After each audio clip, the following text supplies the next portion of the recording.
A service of KIBMRadio.com, the Internet's home for an all old-time radio.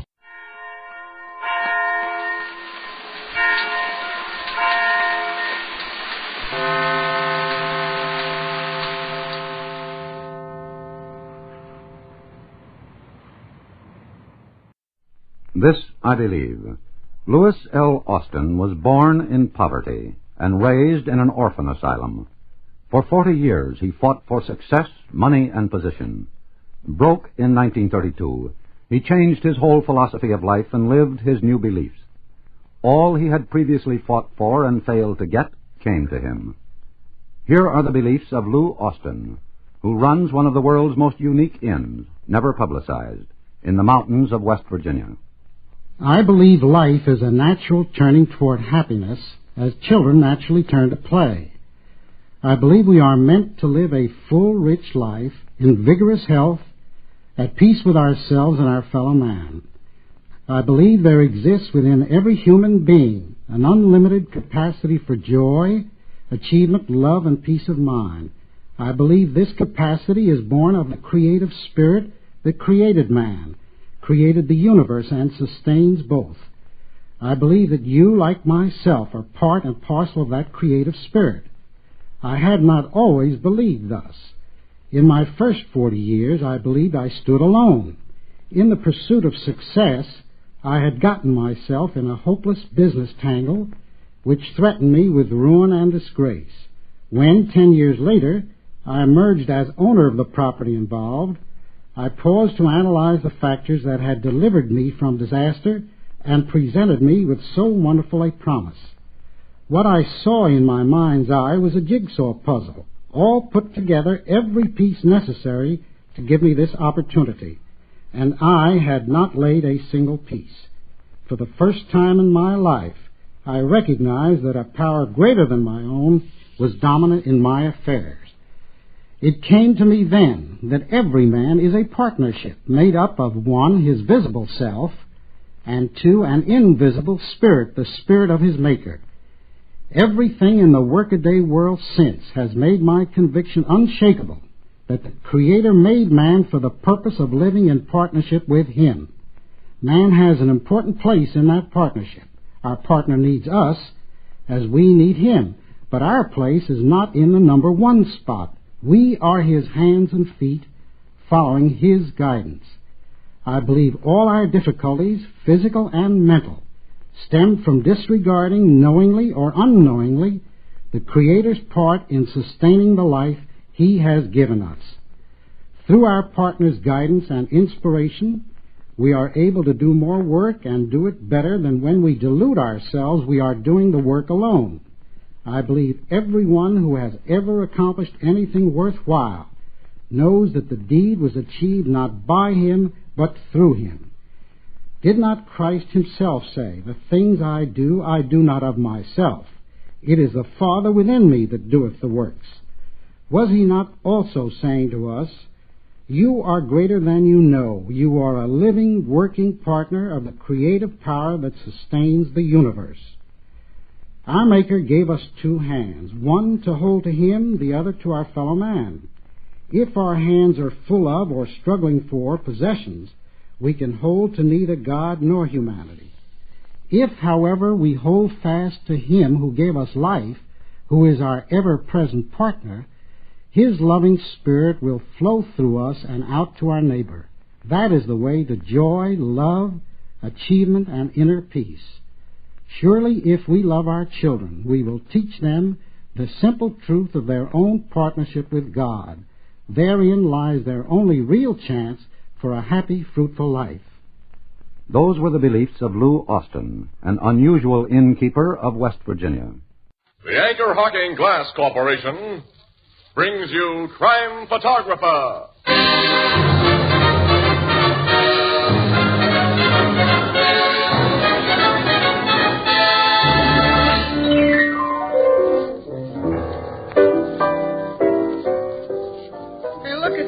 Casey, I found this sheet of paper with typewriting all over it. What does it say? Well, it's funny, just the same thing over and over. The quick brown fox jumps over the lazy dog. Well? Is that a code of some kind? No, that's what beginners write for practice. Well, why don't they write something that makes sense? Like what? Like Anchor Hocking, the most famous name in glass.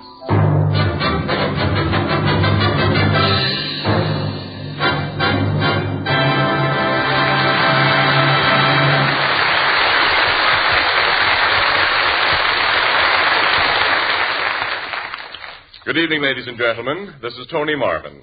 Every week at this time, the Anchor Hocking Glass Corporation of Lancaster, Ohio, and its more than 10,000 employees bring you another adventure of Casey, crime photographer, ace cameraman who covers the crime news of a great city. Our adventure for tonight, Murder in Black and White.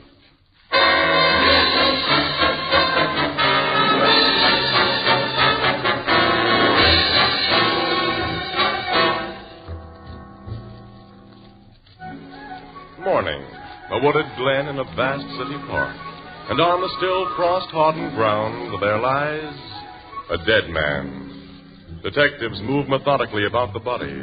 Beside it kneels a police surgeon. Watching him is Captain Logan of the Homicide Bureau, Ann Williams, reporter, and the man with the press camera is Casey.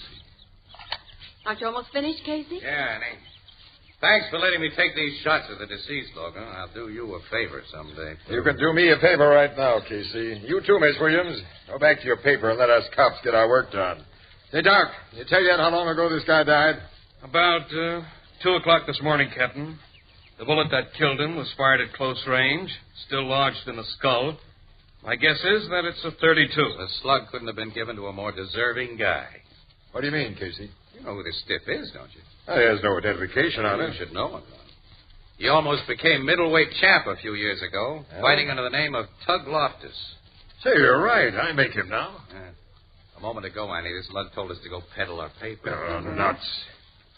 Hey, this Tug Loftus was a troublemaker, wasn't he? Always getting into jams. Yeah, he was an all-around heel. Tug Loftus' idea of a good time was to pick barroom fights with guys who didn't recognize him and then beat him to a pulp. Which means he had quite a few enemies. Yeah, that makes things just dandy. Well, that implies you haven't found any leads to the killer, Captain. Not a one, Miss Williams. Except this book of matches.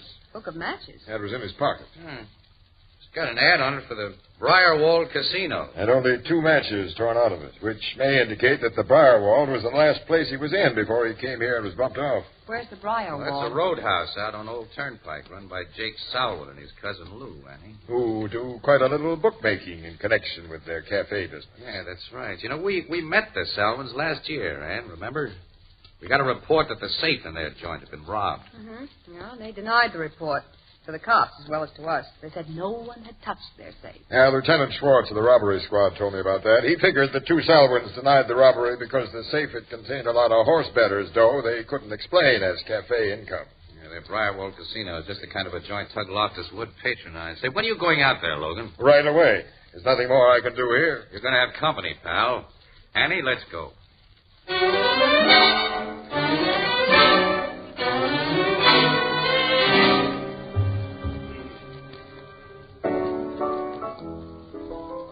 Hey, Walter, fix Mr. Snodgrass one of his specials. You know, with the little piece of pineapple in it?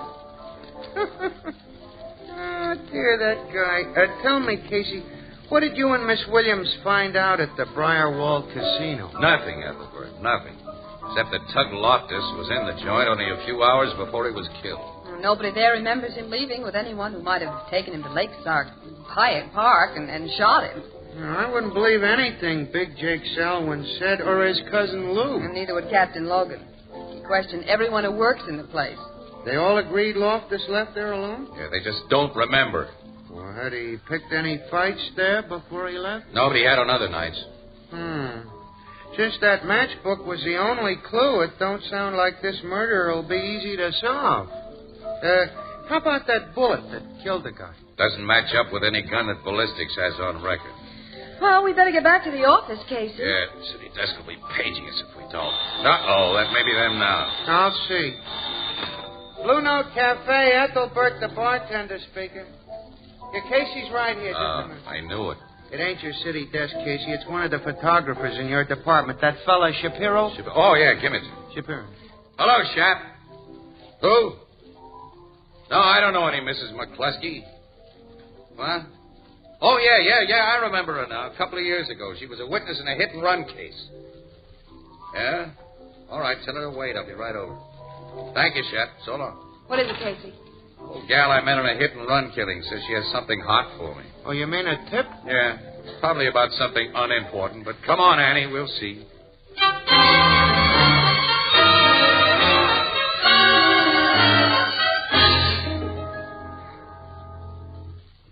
I've got evidence of a murder, Mr. Casey. A murder, Mrs. McCluskey? In black and white. Oh, well, that sounds very interesting. Tell me what you got.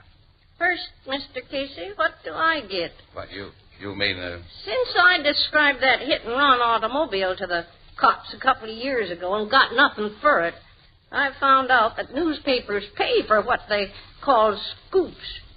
You was nice to me, Mr. Casey, so I'm giving you and your paper first chance. How much? Well, it all depends on what you have to offer. You interested in catching the murderer of that prize fighter, Tug Loftus? Tug Loftus? I got a picture of the killing, miss. What a picture. Casey. Is it worth $100 to your paper? Well, I'll say, City Desk sets the price for exclusive tips, Mrs. McCluskey, but I'll guarantee you $100 if you've got what you say you have. I've got it. Well, let's see it. I get the 100? You get the 100 if. All right. This here envelope was in my mailbox this morning, so naturally I opened it. Later, when I put my glasses on, I seen the address is mine, but the name ain't mine. That's addressed to Mr. Max Treaty. Treaty, 121 3rd Street. 121 3rd Street is where I live, but no Max Treaty lives there. Well, go on. Well, inside the envelope was just this here camera snapshot. Nothing else. Annie, look. That's Loftus, as we saw him lying in that park. I knew that from the picture you had of him in yesterday's paper. Standing over Loftus is a guy with a gun in his hand. And he's just killed the fighter. That's the way it looks. It's a good profile shot of the killer, Ann. The face is clear even in this small print, and when I blow it up... It's worth 100, ain't it, Mr. It's Casey? worth 100, Mrs. McCluskey. I said I had evidence in black and white. Now, who do you suppose took that picture, Casey? And why? That's something we'll think about later. But I'll bet it was taken with an infrared flash bulb. A black light? Yep. The guy with the gun didn't see any flash. He didn't know that somebody was taking this picture. We've got to find this skinny, long-nosed guy with a gun, you know it? The cops will do that when we show them this. Sure, yes, and probably crab our exclusive. Before the cops learn anything about this, Annie, we're going to try to find him. How? Well, the picture, the guy this picture was addressed to ought to give us a hint. Well, Casey, he may be the killer. This picture may have been addressed to him as the first step in a blackmail scheme. Now, Annie, you're cooking on all burners. Let me see that envelope again. Yeah? Addressed to Max Treaty, 121 3rd Street. And the sender had the wrong address because Mrs. McCluskey lives there. And I live alone. Well, I'll look in the phone book. Yeah, do that. You said you got this in the morning mail, Mrs. McCluskey? That's right. I wanted time to do some thinking. How about whether to put the B on us for that $100, huh? You said yourself it's worth it. Oh, I'm not reneging on that. I've heard $1,000 rewards being offered for murderers, but in order to get it, you had to capture them yourself. Yeah, that makes a difference. So I figured... Hey, Casey, Max Treaty is in the phone book. Now, let me see it. Yeah, he lives on 3rd Street, all right, see? But his address is given here as 727. Yeah, it looks like 121 on this envelope because this guy writes sevens that look like ones. That's something else for us to think about later. Ann. Well, let's call on Max Treaty. Right now, Ann. When do I get my 100? There'll be a check in the mail for you tomorrow morning, Mrs. McCluskey, for $200. 200? Yep, and thanks, and so long. $200? Drat it. I bet I should have asked for more.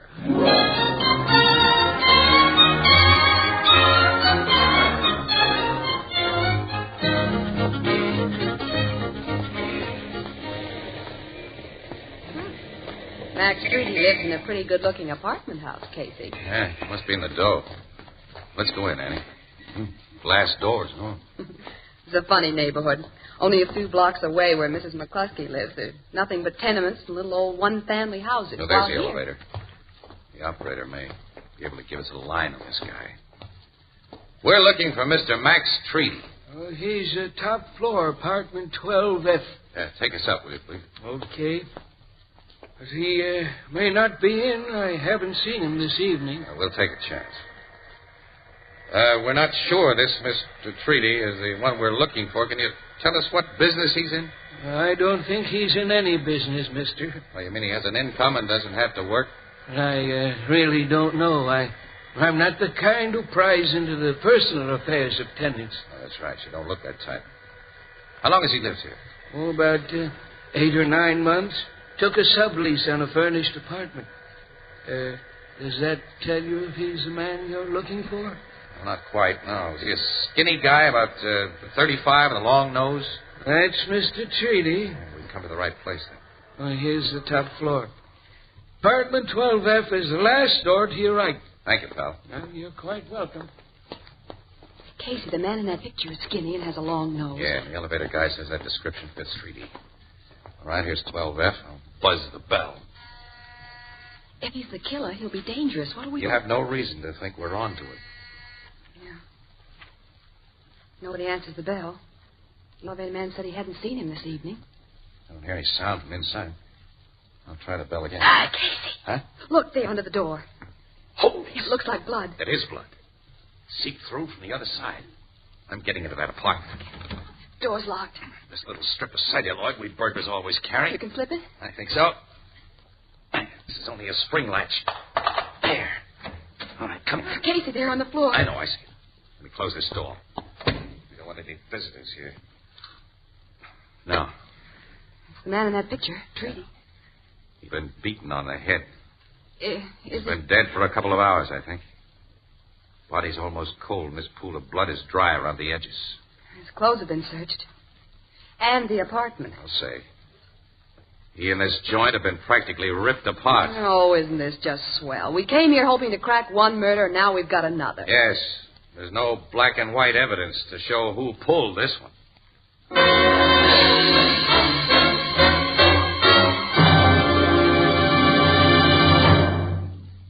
But I tell you can't say that. It's a secret. Look, secret or not, I'm going to tell it even if I get fired. But look...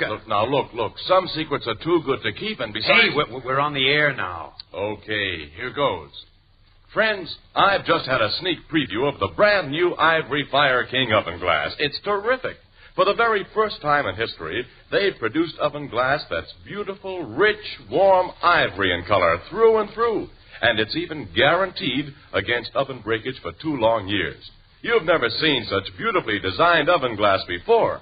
Classic lines, simple, dignified, as beautiful as any table china you could wish for, and rich, lovely, opaque ivory in color. You've done it. The cat's out of the bag. Well, I'll have to add that lovely new Ivory Fire King oven glass isn't on sale everywhere as yet, but it will be soon, and it's worth watching and waiting for. Oh, well, haven't you something else to say? Oh, yes. Friends, beautiful new Ivory Fire King oven glass is a product of Anchor Hocking, the most famous name in glass.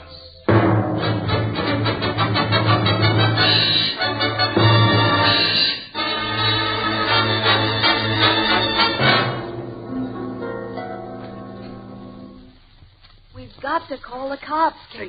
Take it easy. Have a look around first. You've already looked around. The murderer isn't hiding here waiting. No, he probably made his getaway right after he socked this guy for the last time.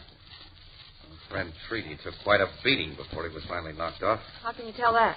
Look at the black and blue marks on him. Guy's got to be alive to bruise. Marks around his wrists and ankles. It's been tied up quite a while. Yeah, I see. Apparently, the killer tried to make him tell where something was hidden. He wouldn't or couldn't tell, so the killer searched him. And how he searched. All the stuffing's been pulled out of the chairs, and the mattress has been ripped open. Treaty's clothes got it going over, too. Linings cut, the soles of his shoes all split. Hey, this must be the stuff that was taken out of him and examined. Look at that wallet, fountain pen, cigarette case, revolver. Don't touch anything, Casey. Just touching anything. I'm only to look. It's a revolver. It looks like the gun in the picture. Yeah, but this is a 38, Ann. Loftus was shot with a 32. Well, then, Treaty must have used another gun Must for the have. killing? Probably threw it in the lake afterward. Say, What have you picked up? look at that. Book of matches from the Briarwold Casino. Well, like the one found on Tug Loftus. Yes. This was half hidden under the sofa. Well, that connects the two murders. Maybe. Well, Casey, we've got to get the cops here. Not just cops. We're getting Logan. I want him to get first break on what we know about that picture. And the phone's in that bedroom. You go get him while I go down to the car and get my camera. I want to take some pictures of my own. Well, did you see that camera in the bookcase? Maybe you can save yourself a trip. No, there's no film in it. I looked. It was open to the search like everything else. Late Mr. Treaty went in for photography, apparently. Had his kitchenette fixed up like a darkroom. Yeah. A lot of equipment there. Searcher wrecked all of it. All right. Call Logan while I go for my camera. Oh, wait a minute, Casey. What? Didn't he tell us he wouldn't be at headquarters till midnight? Yeah, well, call him at his home. He has a new phone number. What is it? I'll write it down for you. Where's my pencil? Take mine. Thanks. Oh, well, I'll be. Oh, you've broken the point. I know it. Well, I use this fountain pen of Treaty. You shouldn't touch anything. This pen isn't going to tell the cops who killed him, huh? Nice point. Why, it's easy. All right, here's Logan's number. Call him as soon as you finish with City Desk. Yeah, I will. Casey, don't stick that pen in your pocket. Oh, I'll need it to make out my film sheets. Don't worry, I'm not stealing from dead guys. The pen will be put back later. If you think of it, I'll go phone. Ann. Yeah? Give Logan the lowdown about that picture and about everything else.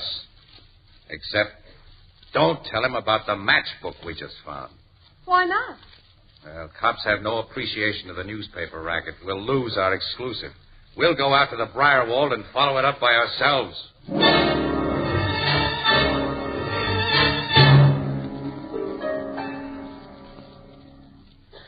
My cousin Jake isn't here, Casey.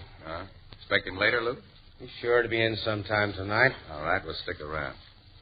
Maybe you can give us some information. Information? About the Tug Loftus thing. Jake and I have already told the cops and you newspaper people all we know about that. Hey, the last time I was in this office, Lou, you and Big Jake were telling the cops that safe there hadn't been robbed. It hadn't been. We still don't know where they got that crazy report. Anyway, the tipster told the cops that he heard Big Jake squawking about the loss of $50,000. Their tipster lied. That safe's never had more than a couple of thousand in it. And that's a big take from a cafe business like ours. Yeah, mere cafe business.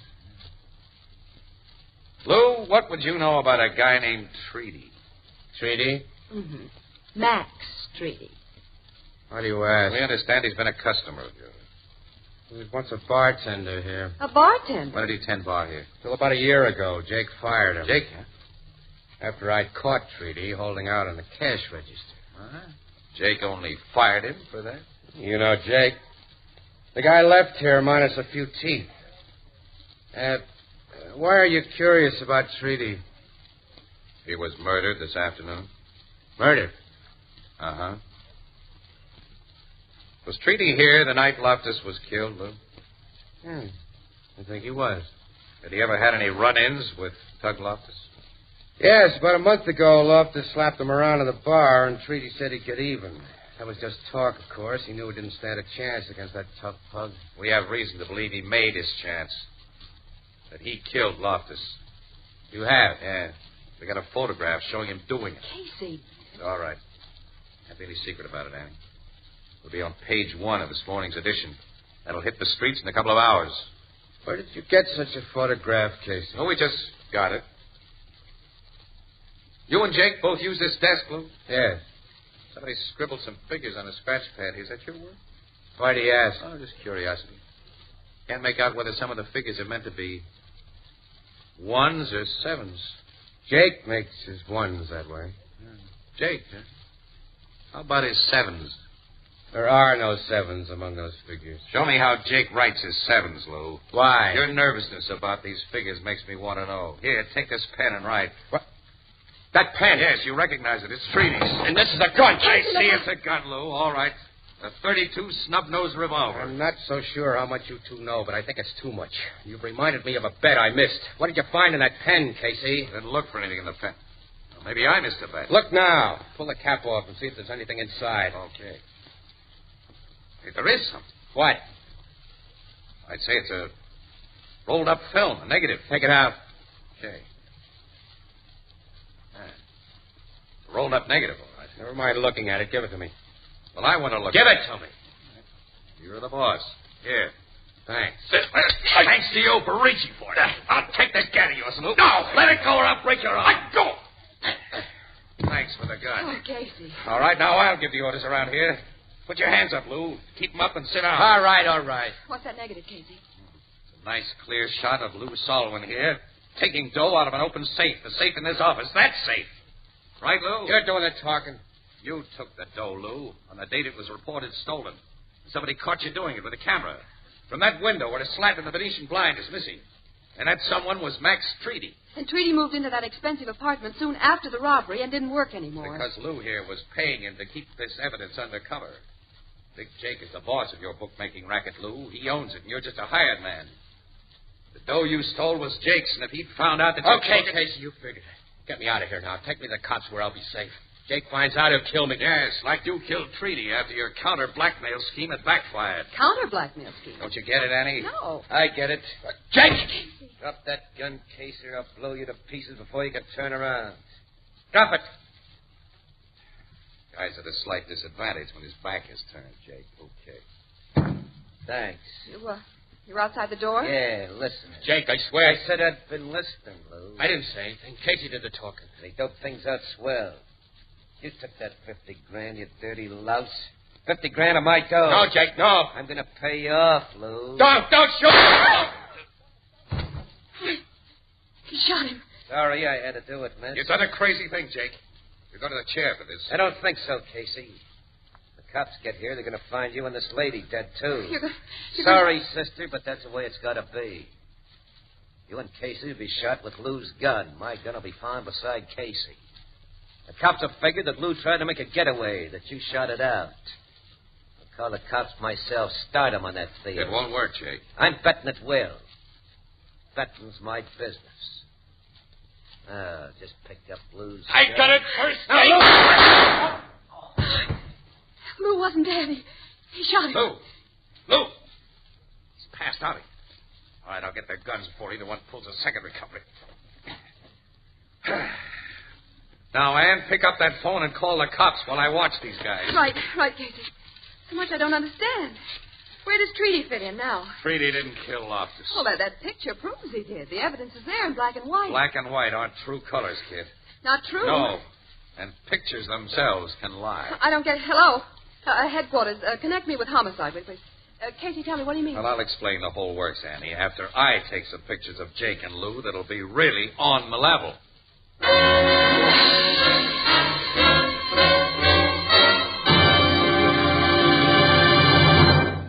We'll join the crowd at the Blue Note in just a moment.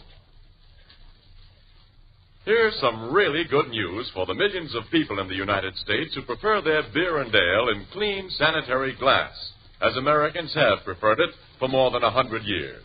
You can now buy your favorite brand of beer and ale in a new kind of glass bottle, a lightweight, compact glass bottle that requires no deposit and that never has to be returned. Think of it. No more piling empties in the corner. No more carting them back to the store. No more complicated beer bottle bookkeeping. When you've finished your beer or ale, you simply discard the bottle as you would any other food container. And here's another thing. The new Anchor Glass one-way, no-deposit bottles are light in weight, easier to carry home, and they take up less room in your refrigerator, too. So next time you buy beer or ale, demand it in sparkling clean Anchor Glass one-way, no-deposit bottles. Product of Anchor Hocking. The most famous name in glass.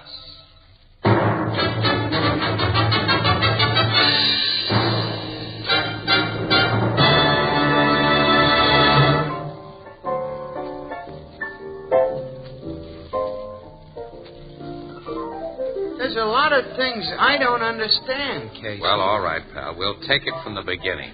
Lou Salwin did considerable talking before he died, Ethelbert. He's dead, huh? Yeah, both him and Jake. Tell me.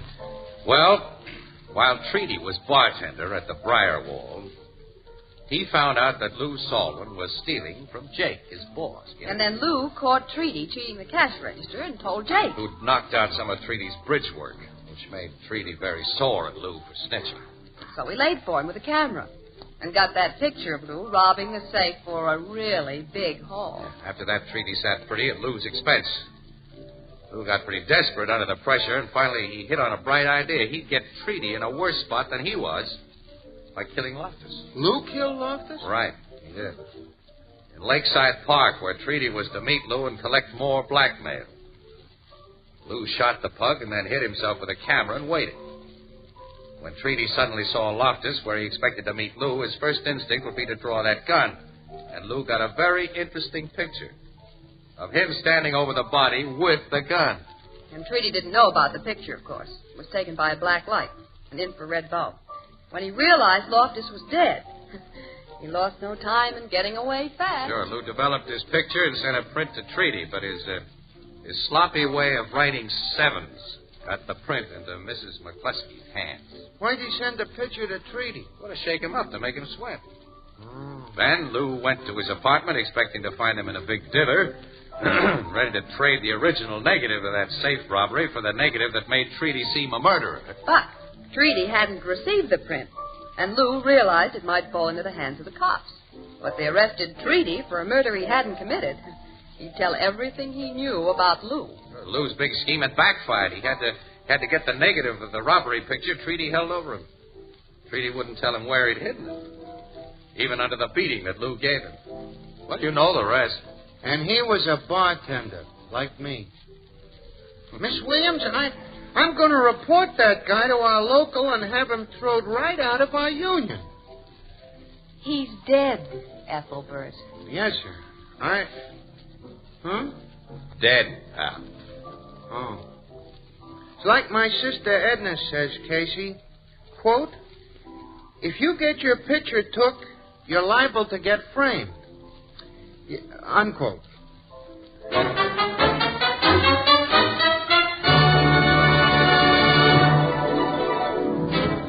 Crime Photographer, starring Stotts Cotsworth as Casey, is written by Alonzo Dean Cole. It is brought to you each Thursday by the Anchor Hocking Glass Corporation, makers of Fire King Oven Glass, Anchor Glass Containers, Anchor Caps and Closures.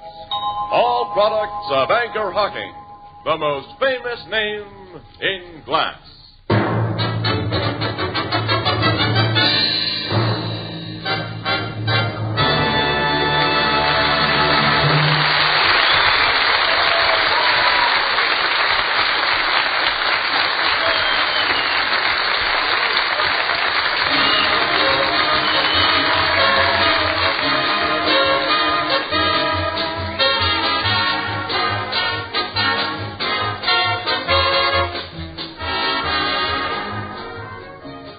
Photographer is directed by John Dietz and is based on the fictional character of Flash Gun Casey, created by George Harmon Cox. Original music is by Archie Blyer, and the program features Miss Jan Miner as Anne and John Gibson as Ethelbert. Herman Chittison is the Blue Note pianist.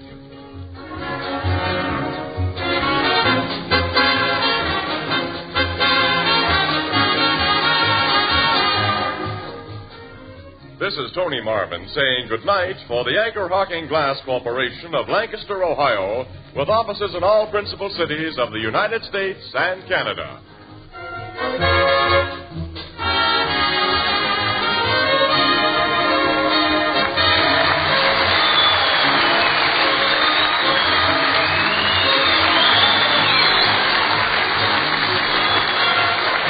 This is CBS, where 99 million people gather every week, the Columbia Broadcasting System.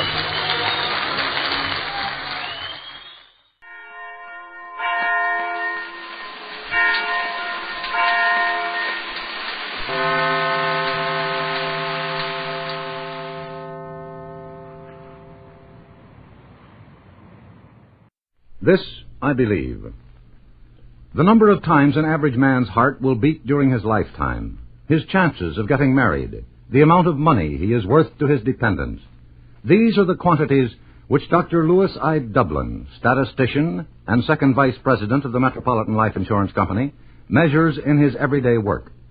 But he is also concerned with those vital intangibles which, though they cannot be mathematically measured, give meaning to life. This is his creed. I believe in the truth. I have, of course, accumulated a lot of other beliefs which add warmth and color to living.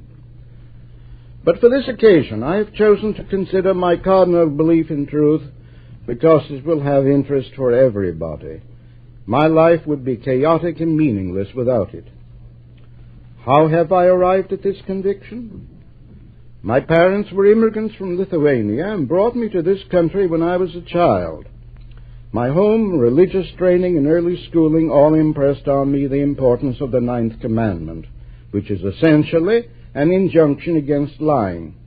I clung to this through a hurly-burly boyhood on New York's East Side.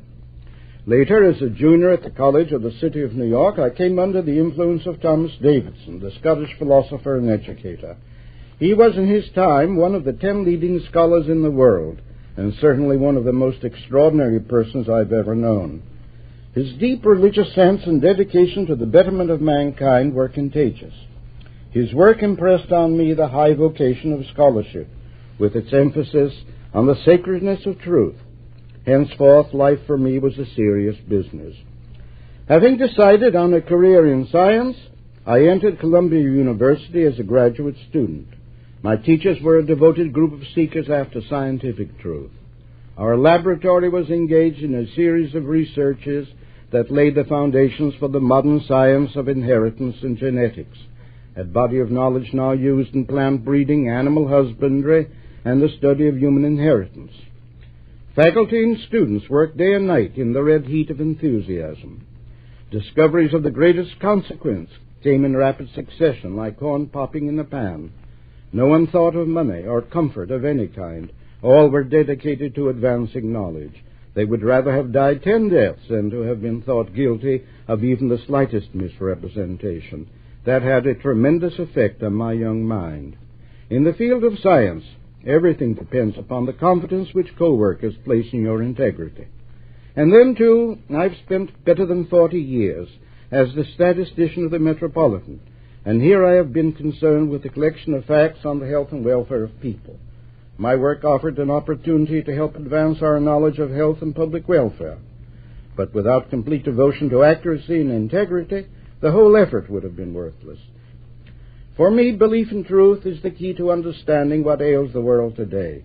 As I see it, commodities like faithfulness, loyalty, and integrity are in short supply. In half the world, the leaders of government look upon truth as a bourgeois weakness. I could point to failures to honor obligations in our own national life, but in the last analysis, I have found that the greatest significance of the Ninth Commandment is in the lives of individual people. It is in the relations within the family that being completely honest is so essential. It makes a world of difference whether the child sees in the parents a dedication to frank, open honesty, or whether it is made familiar early with double dealing. I'm eternally grateful to my parents and my early teachers who led me to believe in veracity and to honor it. As a man of science, I have found that it is the truth that makes us free. That was Dr. Lewis I. Dublin, New York statistician, and author of The Facts of Life. A man who is a self-made genius in the best American tradition has developed a clear and positive credo. Crime does not pay.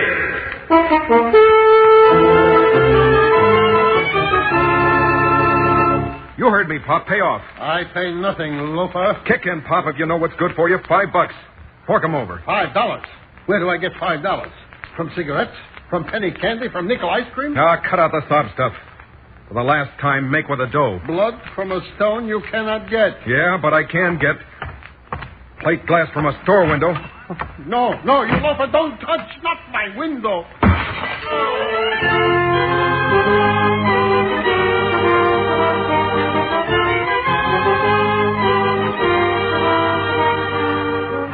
In the interest of good citizenship and law enforcement, we present Crime Does Not Pay, based on the famous Metro-Goldwyn-Mayer series of short subjects. In just a moment, you will hear Rough Customers, starring John Shelton.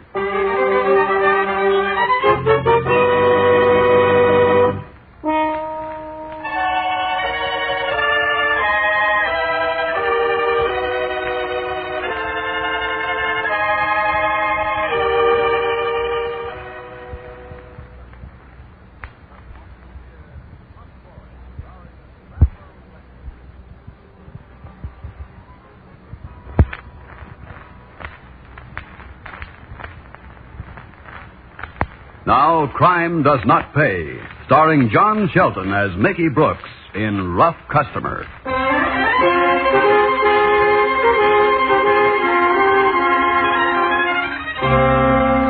It was hardly a prepossessing neighborhood. The buildings were the usual mixture, compounded of warehouses, small factories, and sagging tenements, crisscrossed by refuse-ridden alleys and twisting streets, their gutters running unnameable litter. Here Mickey Brooks was born. Here he grew up. His playgrounds, the dirty backyards, and the crowded streets. His companions, the too wise, too sure young hoodlums who peopled the occasional pool parlors when the weather denied them their favorite street corners.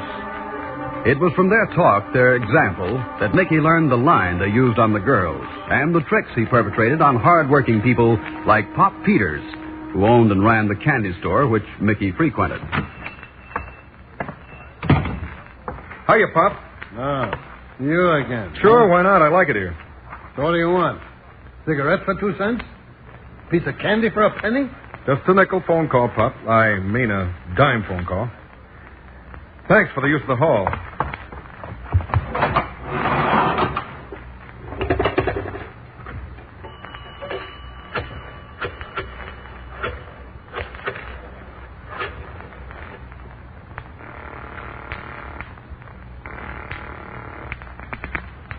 Hello? Hiya, baby. What's on the front burner for tonight? Oh, hello, Mickey. You recognize me, huh, Nancy, baby? Naturally, Mickey. You better, kid. You got any idea what happens to characters who cut into my time? Please, Mickey, I hate it when you talk like that. I was only kidding, honey. Now, do we have a date tonight, or do we don't? I suppose so. You don't sound very anxious. Now, there's a little redhead over in Bedford. There isn't any redhead, and you know we have a date. Just checking, baby. What do you want to do? Well, there's a swell double over at the Picks. I thought maybe if you want to. Meaning if I got the price? I got it, sugar. And if I didn't have it, I'd know where to get it. Now, you stand by with the glad rags on, kid. I'll be over after a while. I'm very sorry, lady, but in this neighborhood, fancy flavors ice cream don't move quick enough. What's the matter, Pop? Did you lose a customer because you ain't got banana maple in the freezer? So this is your business, too? No, it's just a little friendly question. Me, I go for chocolate. Yeah, chocolate. And for my cigarettes, too. Now, you put it back. Or on the counter, you put 21 cents. Oh, what are you talking about? I didn't take nothing. When you came out from the phone booth, you reached behind the counter. I see. Blind I'm not. Not when you're in my store. Yeah, so I'm a thief now, eh, Pop? Not only now, but always. Since the big boys used to send you in here when you were a little kid. You should steal chewing gum and candy when I'm looking someplace else. Pop, I don't like you talking that way about me. Don't I always use your phone booth? Oh, sure. This is a profit I can live without. Put back the cigarette. Let go of my wrist. Big as you are, I let go when you put back the cigarette. Okay. There's your lousy butt. And you don't have to come here no more, you loafer. Yeah, well, none of the gang will come in here either. That's fine. My life will be a lot easier, believe me. Smart guy. Put back the cigarettes. That's gonna cost him. Well. Now, who left a brick in the street? From me, huh? Very neat. Very neat. What's worth more to that old dope? Pack of butts or a plate glass window?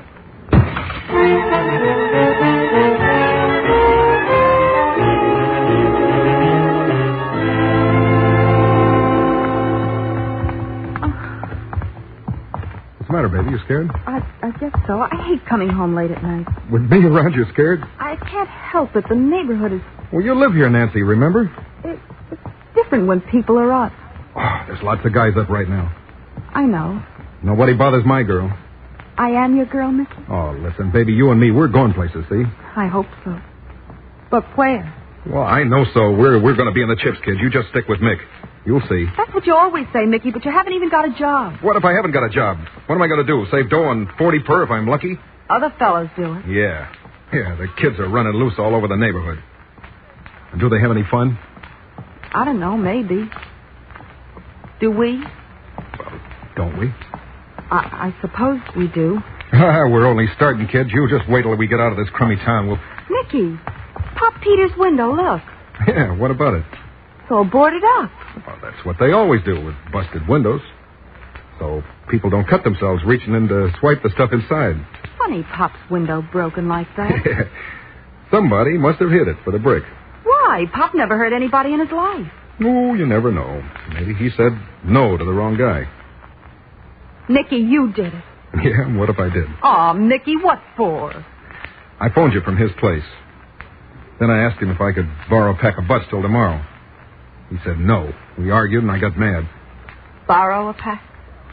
So what? As long as I can remember, all of us been going in there. Wouldn't have hurt him to let me have a pack. But you had the money to pay him. What's that got to do with it? And you didn't ask him, did you? Did you, Mickey? Okay, so I took the pack, so what? The old dope threw me out. Told me not to come back. I got sore. What if he calls the cops? Cops? In this neighborhood? That's a laugh. Anybody calls the cops gets more busted than windows. Mickey, what are we going to do? How are we going to get away from here? I told you now, didn't I? Come on. Let's walk. As long as we stay here, it'll get worse and worse, Mickey. Don't you see? No, do you? Oh, don't get sore, Mickey. Only sometimes I feel like if we don't get away from here, something awful will happen to you inside. Nothing's going to happen, baby. Forget it. I can't. I can't because I love you, Mickey. Hey, you say that like it was a funeral or something. Maybe it is. Whose baby? Maybe mine.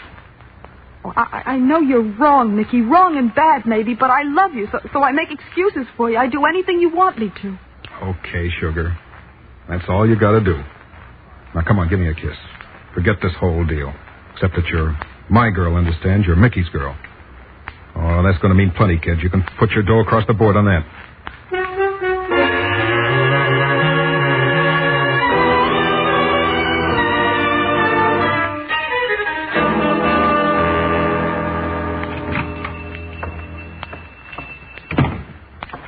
Yeah, that's a nice new window you got there, Pop. Out.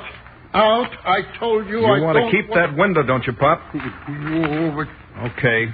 It's $5 today and every Tuesday from now on. What? You get nothing. Out. You heard me, Pop. Pay off. I pay nothing, you loafer. Kick in, Pop. If you know what's good for you, $5. Fork 'em over. $5.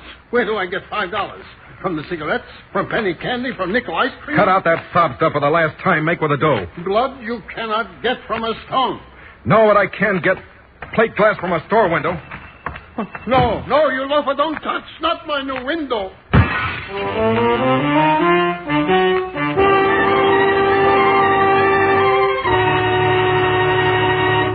Okay, price has gone up, Pop. It's $10 now. I'll call the police. I'm going to tell the insurance company. You tell the insurance company what goes on around here, and you'll get no insurance. I'm telling you, I'll call the police. Oh, stop it. You couldn't prove nothing. Your word against mine. And I'll have 10 witnesses say I was someplace else. You... $10, please. Or else, this time, from the inside of the store.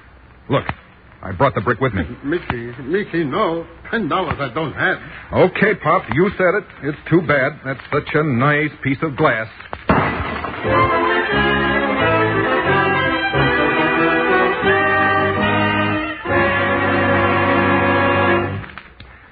You had enough, Pop? You know, I'm getting pretty bored with all this. 5 windows in 10 days. Now, how much glass can I break for you?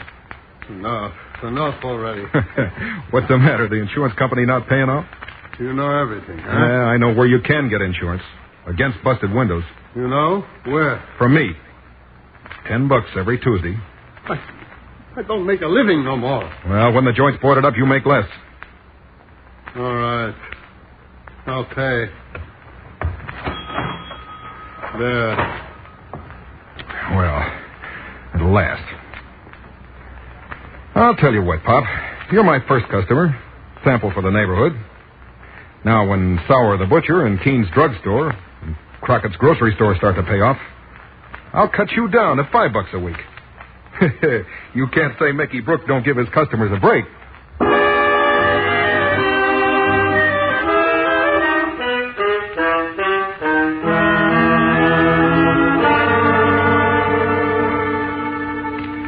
Take a look, Nancy, baby. Take a good look. Mickey, all that money. Go on. Count it.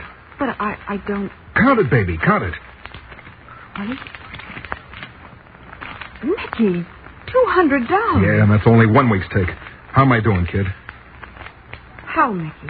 How? I'm in the insurance business. What are you insuring people for? No, against, baby. You insure against. Me, I insure against breakage. Windows, arms, legs, heads even. I don't understand. Maybe I don't want to understand. Don't bother your pretty little head, beautiful. I'll make it. You just spend it. $200 a week. Yeah, that's only the beginning. Next week is going to be $400. If I don't get more customers, I'll ante up the suckers I got. And, baby, you just wait till I get into the life insurance racket. That'll be something. It's too late, isn't it? Too late? What are you talking about? No use. You wouldn't understand. I guess there's no chance anymore. Hey, you trying to tell me we're through? No. That I'll never tell you, I guess. I'm stuck, I suppose. I'll just go along with you, whatever happens. You bet you will. Oh, boy, what a ride it's going to be. Nancy, baby, next month we're heading south for a vacation. Miami, maybe. I got an idea for a racket down there that's really big. Big dough. Oh, it's time for a vacation, baby. And time those joints where the money is heard of Mickey Brooks. And are they going to hear from me?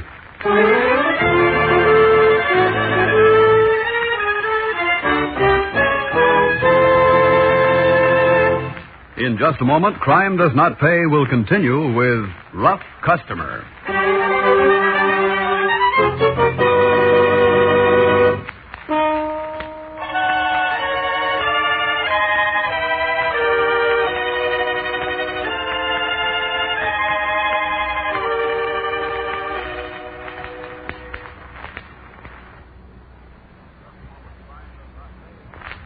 Now we continue with Crime Does Not Pay, starring John Shelton as Mickey Brooks in Rough Customer.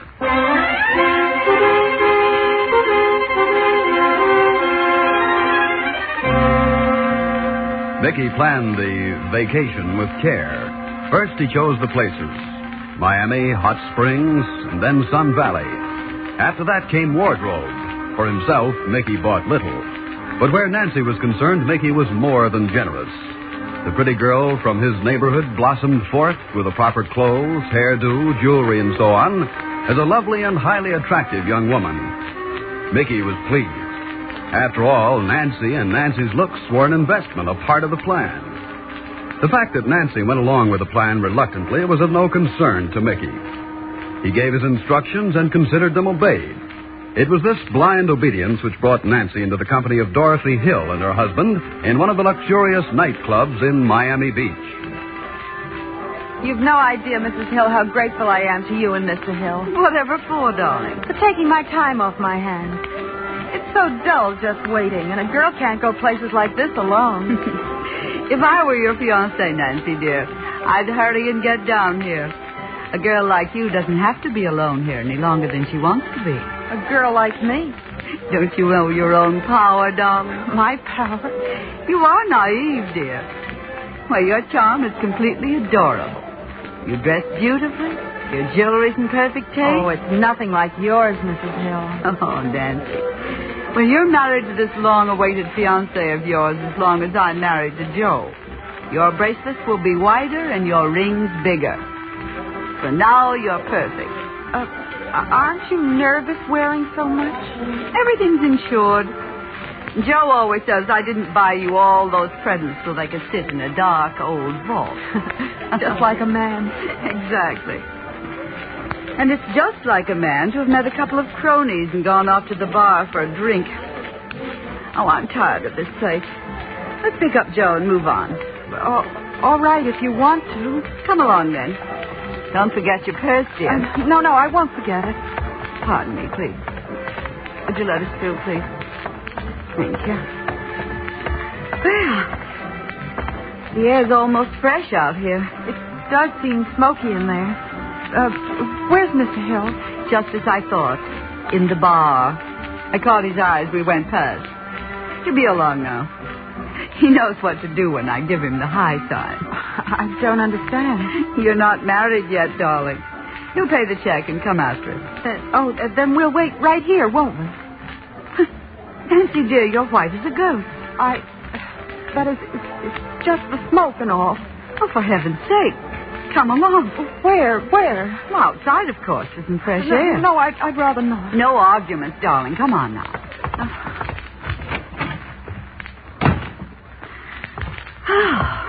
Now, isn't this better? I guess so. Of course it is. You know, sometimes I wonder why Joe and I spend so much time in places like this.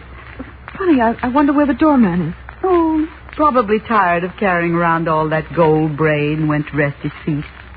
Or he's parking his car for someone like that. Oh, you startled me. Sorry, lady. You too, miss. Now, if you'll both just let me have your bags and jewelry. Nancy, quick. It's a holdup. Shut up, lady. I mean business, so does this. You wouldn't dare shoot. Maybe not, but this way the butt is just as dangerous. If anybody wants to keep her looks. I won't. Oh, give him the jewelry, please. Oh, please. You said it's insured. Here's mine. Thanks, kid. It's peanuts compared to what she's wearing. Come on, give me those earrings. Oh, you don't have to hurt me. I hate dames like you. Come me the rocks. My husband, in a minute, he'll be... Oh. You don't need those now. You can't wear rocks on a broken arm. Oh, Mickey. Shut up, you. Oh. Okay, lady. That's one arm. Now I want the stuff on the other. Take it. Take it all. Oh, my arm. My arm. That's a good girl. No fighting now. You can't win. Good. That's the whole caboodle. Now, so she won't yell. Oh. Good enough. I'll take care of you for a while. Let's go, Nancy, baby. The car's around the corner like I planned.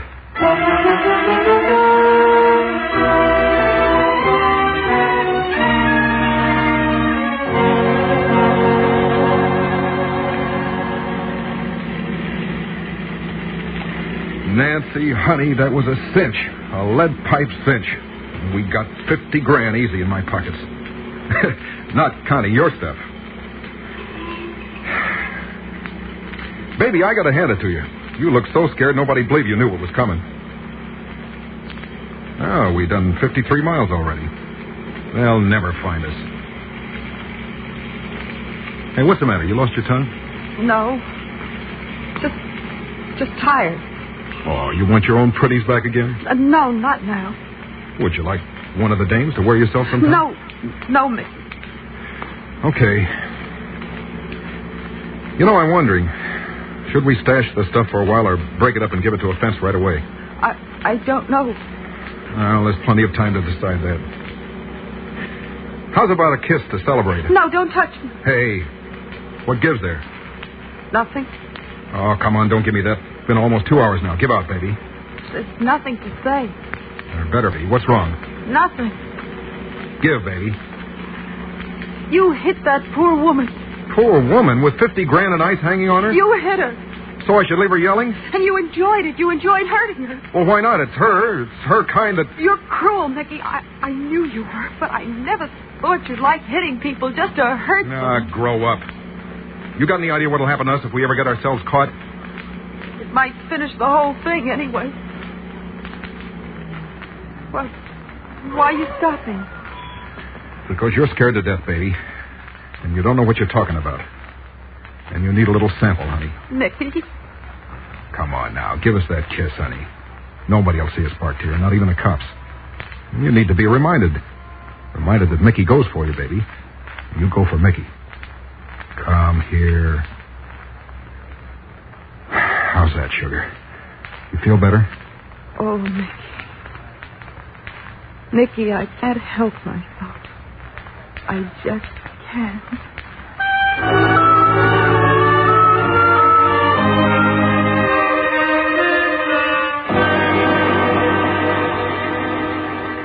How do your friends like hot springs, Nancy, baby? All right, I guess. And does dear Mrs. Richmond intend wearing any sparklers? She's got them. I saw them today. While you were in the rooms? Yeah. Well? They like me, Mickey, but it'll take a little time yet. They're waiting for my fiancé gag working with them? They're younger than the Rosses. Right now, they just like me because they have a friend of Tom's here, and I make the fourth. I'll get busy, baby. We want a big job here. And then straight across the country to Sun Valley. So hurry up, baby. I don't like waiting.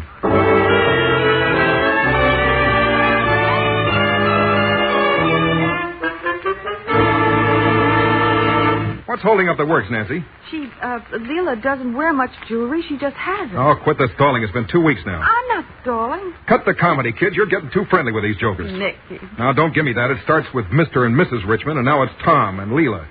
You got a job to do. I'm doing it, Nicky. You know that. You're doing it too slow. Do you hear me? Now get busy. Get going. I want to hightail it out of here. No later than the end of this week, understand?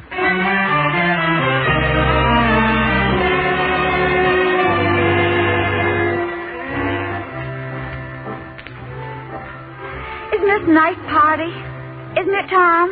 Nancy? Yes, it is. You sure look terrific, all dolled up with sparklers like a Christmas tree. I did it for Nancy. For Nancy? How come? Nancy loves jewelry. She wanted to see me wearing it. I must say I have very good taste in time. Tom, Leela, take it off. I don't understand. But Leela just said that you wanted it. I'm sorry, but you've got to listen to me, Tom. You read about holdups, and it's so late. Couldn't you leave it with the manager in his safe until tomorrow morning? I suppose so, but why all of a sudden? Don't ask me why. It's just... I think you're two of the nicest people I ever met, so please, for me, Leela, leave the diamonds in the manager's safe.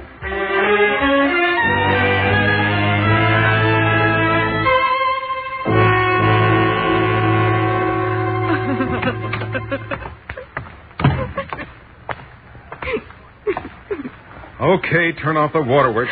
I can't. Turn off or you'll get something to cry about. Yes, I'll try, Mickey. Okay, now. What happened? Nothing. Where'd she leave the rocks? In her room. You're lying. I saw the three of you leave the hotel. The dame was loaded with ice. Where'd she leave the stuff? Well, Tom made her leave it in the last club, in the safe. He was worried it was so late. Yeah, well, how'd he happen to get worried, baby?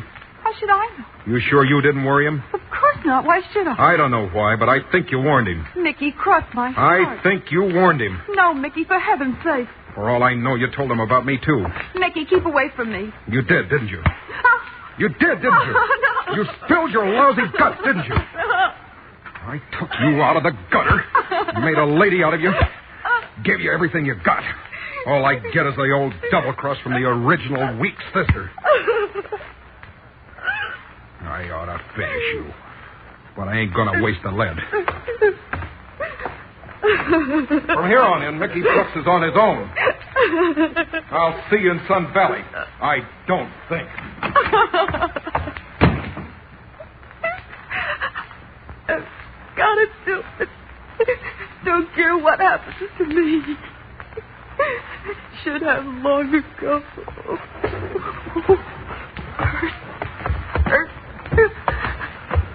Oh, after me.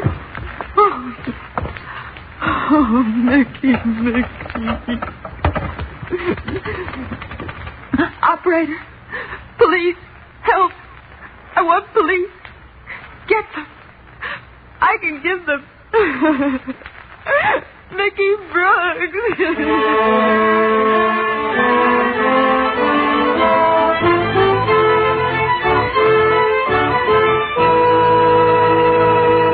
Crime does not pay.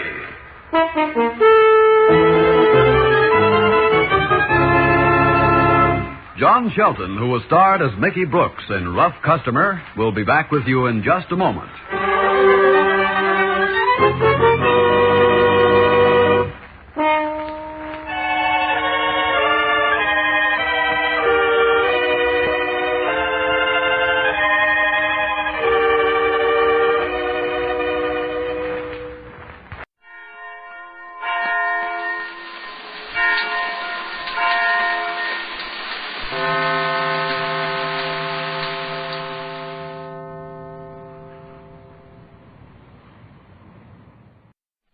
This I believe.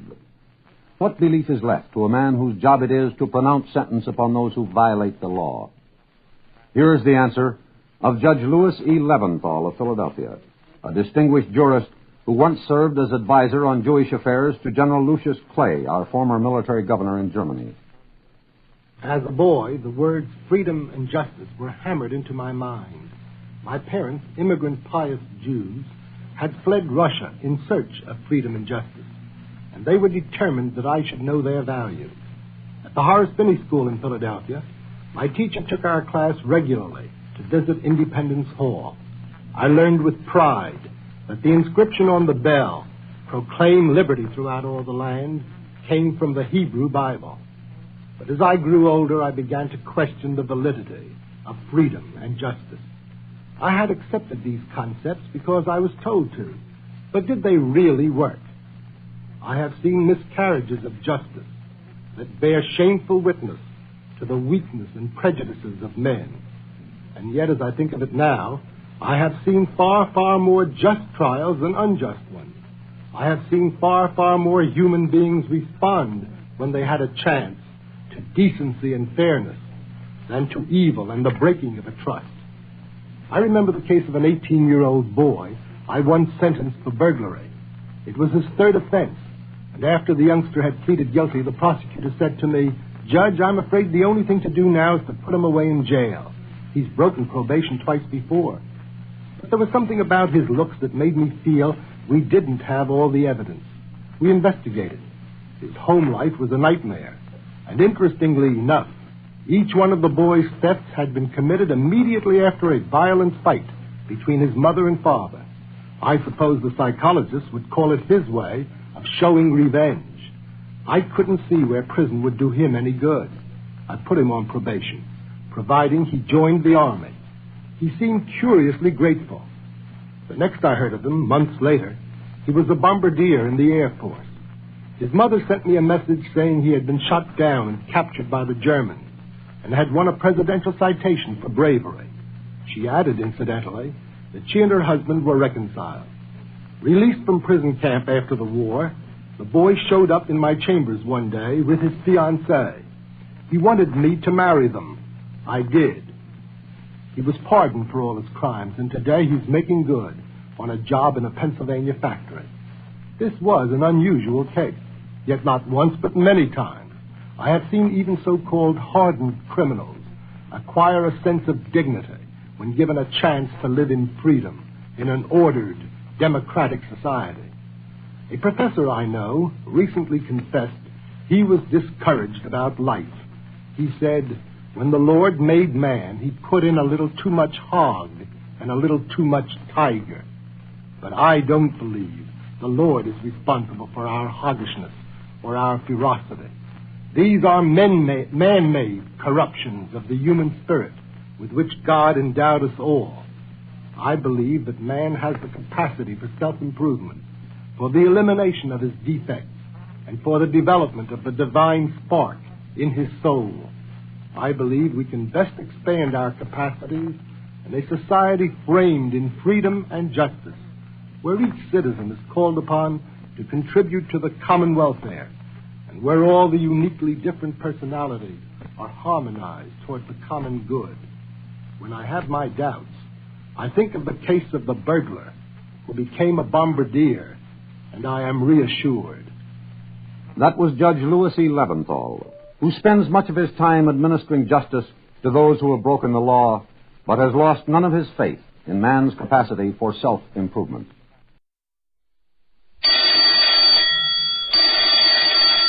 Calling all detectives.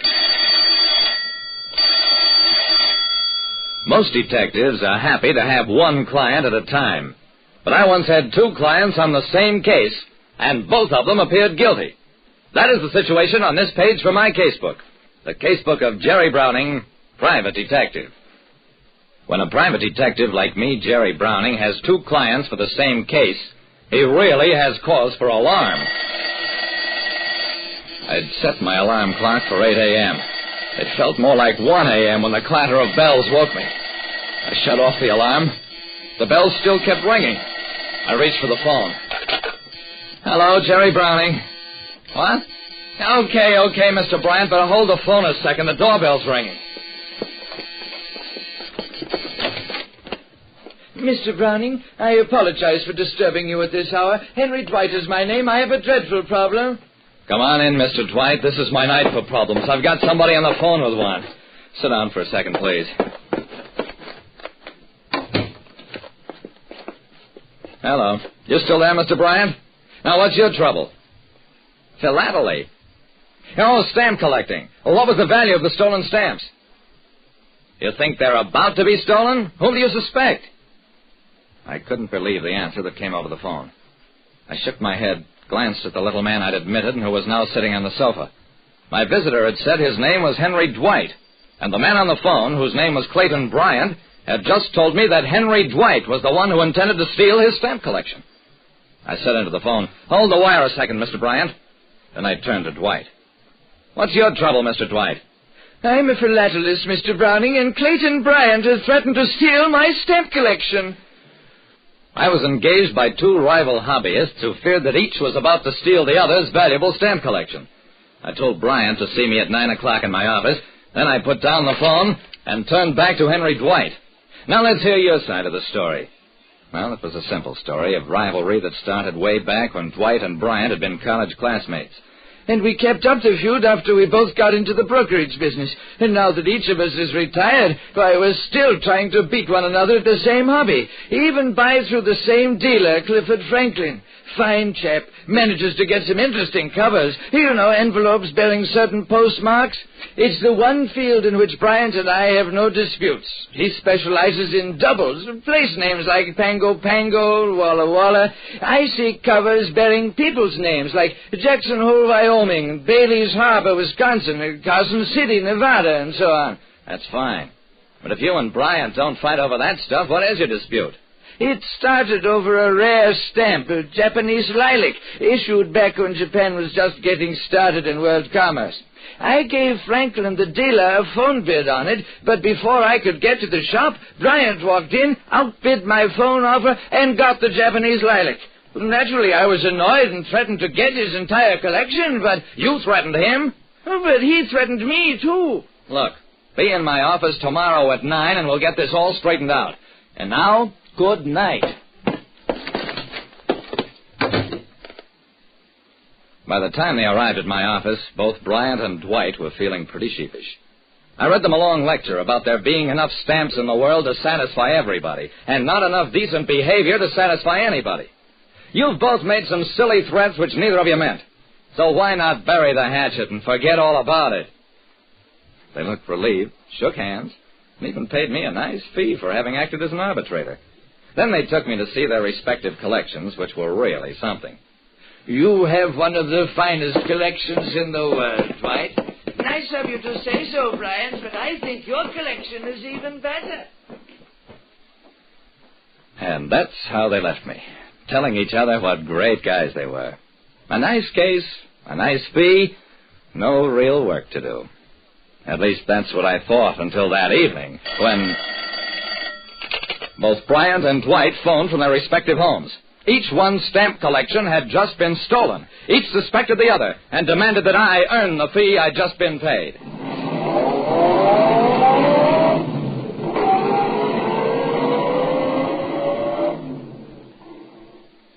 I got the two men together again, listened to them rave a while. Then, let's get this straight. Your stamp collections have been stolen, but your collections of special covers weren't touched. How come? Because they have no really great value. It takes patience rather than money to amass a collection of covers. Bryant nodded. Yes, I got one as a gift in the mail this morning. A cover bearing the cancellation Leicester, Connecticut, sent me by my dealer, Franklin. He's away on a trip. Dwight chimed in at that. He sent me one, too, from Mason, Massachusetts. Okay, let's stick with the stamps. They both started talking at that, each convinced that the other was a thief. Listening to them, I was convinced that neither was involved in the thefts. Gentlemen, I think somebody who knows about your feuding has taken advantage of you. Suppose you give me a few days to work this out, and then if I can't recover your collections, you can take whatever police action you like.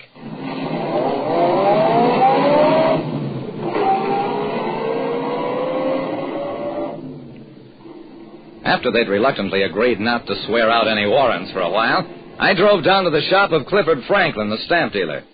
Sure enough, there was a card on the door saying that he was out of town, would return in a few days.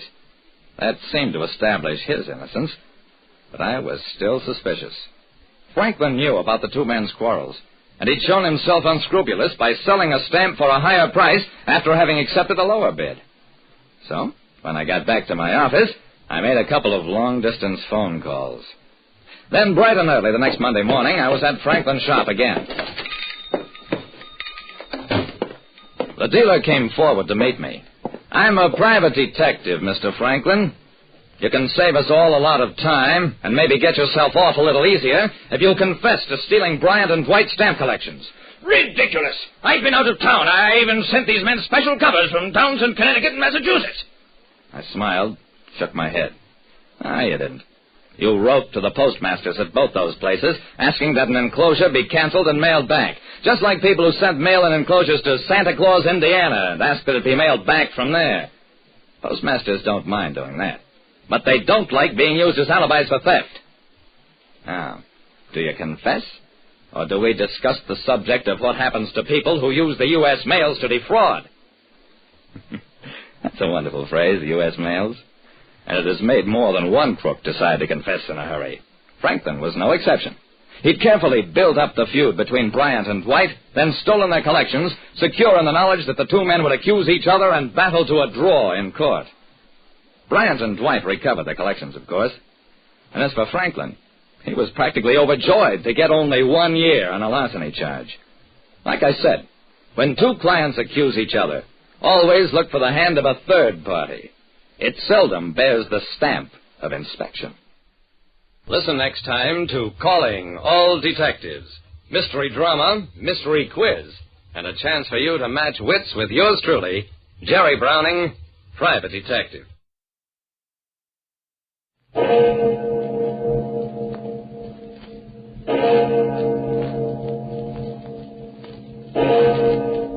Murder at midnight.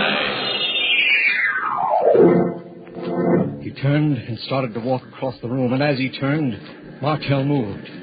His face stayed dead, expressionless, but he moved. He picked up a heavy wrench, followed him, and then as Roy reached for the switch, he hit him. No! I heard his skull go like a rotten pumpkin shell, and he went down. Then Martell picked up a hacksaw and... No, I don't want to remember the rest. It was too awful, too horrible.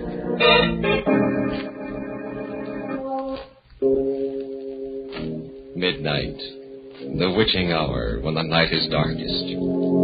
Our fears the strongest, and our strength at its lowest ebb. Midnight, when the graves gape open and death strikes. How? You'll learn the answer in just a minute in Terror Out of Space.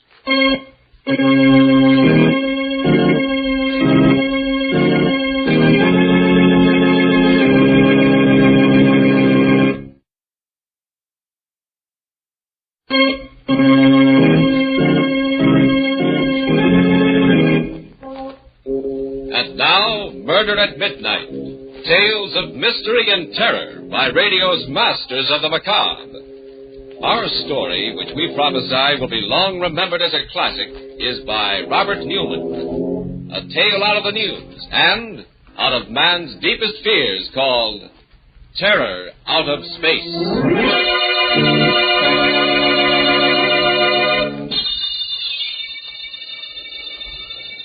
Larkin, Don, can you hear me? Can you hear me? You've got to hear me. I haven't got much time. They'll be coming back in a few minutes, and Don, try and get this. Try and remember. I sat up in bed, straining my ears, listening. The surf was rolling and pounding on the beach at the foot of the cliff. One of the dynamos was purring away next door in the experimentation shack. And that was all. Had I really heard anything, or had I just imagined it, dreamed it? I didn't know.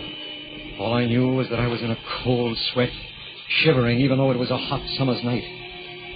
But that wasn't surprising after what had happened. Just what had happened. Maybe I could get it all straight, fill in the gaps that had been bothering me if I went back over it again from the beginning. I hadn't wanted to before this.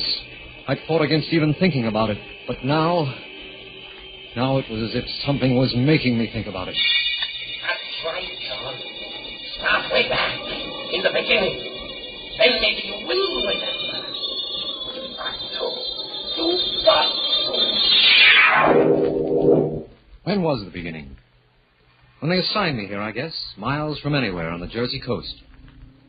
I knew it was some kind of hush-hush project, and I'd been in the Army long enough not to ask questions. I had some ideas, though, and when I walked into administration and found Professor Martell there, I was pretty sure they were right. Lieutenant Larkin reporting for duty, sir. Hello, John. How are you? Fine, Professor. Major. Well, let's forget the Major. I've been fine, Joe. I think the Army's a little sorry about the whole thing also. Oh, that's not the way I heard it. Some of the things you've worked out in the last few years was something. Quite a break, my getting assigned here. You think it was an accident? You mean you requested me? Of course. What did I take you away from, by the way? Oh, nothing very much. Straight communications, a little radar. No chance to continue any of the research you started when you were at the university, huh? No. Afraid I've gotten rusty? Not really. But there are just going to be the three of us to do the bulk of the work. You, myself, and a chap named Roy Shields. He worked with Ramsey at Tech. And what's the project? Something big? I think so. We're going to try and establish radio contact with the moon. What? Theoretically, it shouldn't be too difficult, you know. Of course. And with the progress we've made during the war... Well, Professor, it's terrific. One of the most exciting things I've ever heard of. Think so? Well, don't you? Don't you remember when we used to talk about it in the lab? What it would mean to the astronomers, the astrophysicists, measurements that they've never even been able to take before? Yes, John, I remember. Well, then? I don't know. Somehow it worries me. How we're going to do it? No, that's all cut and dried. What's going to happen when we do it? Well, what do you mean? We're reaching out, John. Reaching out into places where man has never been before. We're pretty close to the secret of matter, to the origin of life, and to the mystery of the universe. Sometimes I become a little afraid. Afraid that we may stumble on something that's too much for us, too big and... That's silly.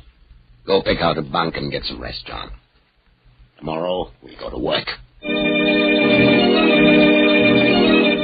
The work? I remember that all right, weeks of it. And finally, the big night, the night we were ready for our first test. It was clear and cool, the ocean still, not thundering but whispering at the base of the cliffs, as if it were waiting. Every star separate and distinct, like signposts on the road to the infinite.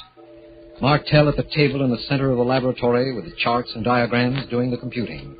Roy at the power controls, and I at the director. Time, 23:02. 15 seconds. Power, 10.12. Check. Your reading, John? 93 degrees. Negative plus 0.2. Check. Time, 23:02:10. Power on. 3 seconds. 4. Now. How long to wait? We should get it almost immediately. Lag of not more than... There, listen. Huh? That's it! That's it! We've done it! We're in contact with the moon! Yes, we'd done it. Reached out into space and done it. For the first time since man had walked erect, we had established contact with another heavenly body, bridged the infinite with man-made electrical impulses. There was no work done during the next 2 days, just excitement. Public relations broke the story the next morning, and we were swamped. Newspaper reporters, photographers, interviews, commentaries, prophecies. Finally, we got back to normal. And a couple of nights later...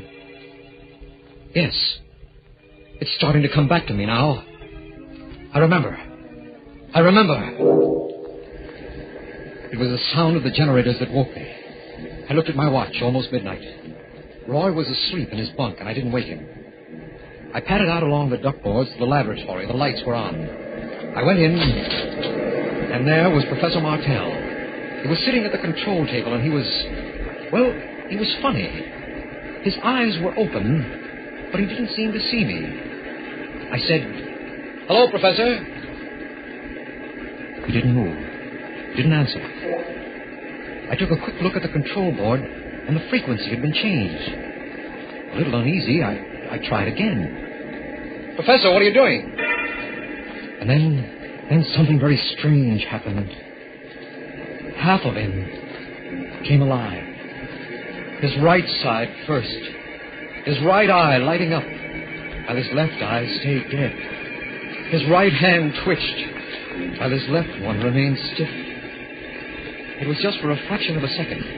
Then... What? Oh. Hello, John. Hello, Professor. Anything the matter? Matter? What am I doing in here? I don't know, sir. I heard the generators go on. I came in and found you here. Strange. Very strange. I went to bed about 10:30. Ever walked in your sleep before? No, not that I know of. Of course, I haven't been sleeping too well lately.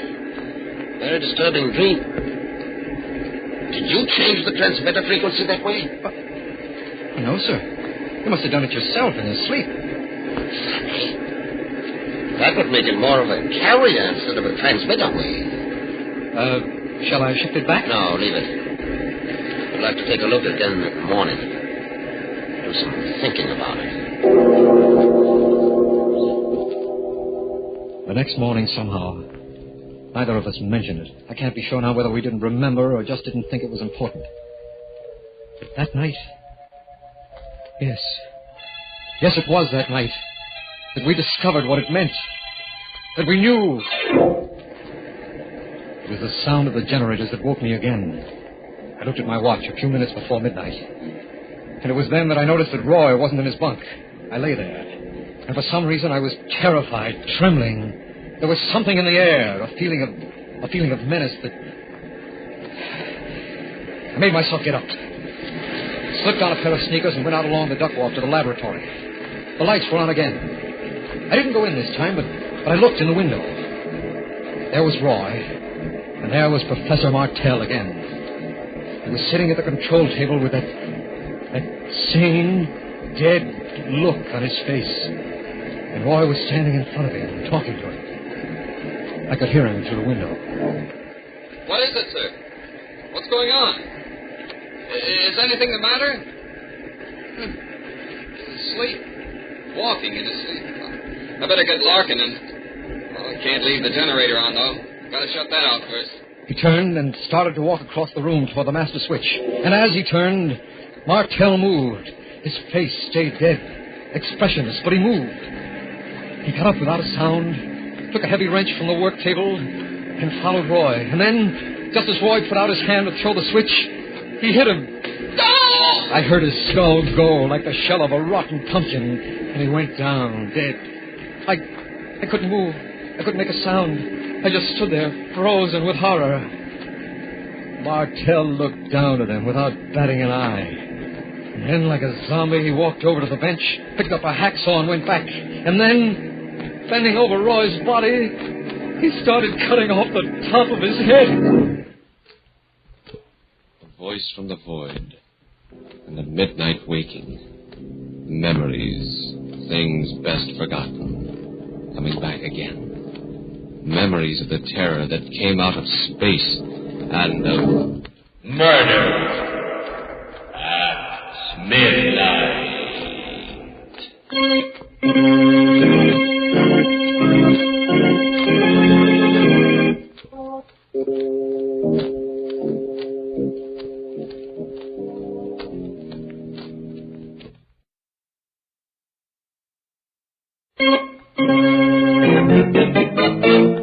And now, back to Murder at Midnight and Terror Out of Space. That's all I remember then. When Professor Martell bent over Roy's body with a hacksaw in his hand, I must have fainted. When I opened my eyes, I was lying on the sand outside the shack, and there was Martell bending over me. No, Professor, no, don't! Why, don't! John, what's the matter? Leave me alone. Don't come near me. Don't touch me. I saw what you did in there. And where? Where? Just now in the shack to Roy. Aren't you well either, John? What do you mean? I just came up here from the cottage. I had a bad dream. I've been having quite a few of them lately, and I woke up with a very annoying headache. I came out to take a walk, get some air. I found you lying there. But I'm telling you, I saw you. I saw you in there with Roy and... And what? Well, I don't even want to think about it. But you killed him. Killed him? No. Let's go back to the bunkhouse, John. Take a look. The bunkhouse? Yes, when you see that Roy is where we should be, in bed, maybe it'll convince you that you either dreamed or imagined the whole thing. He led the way to the bunkhouse, and I followed. Still shaken, but starting to feel a little foolish.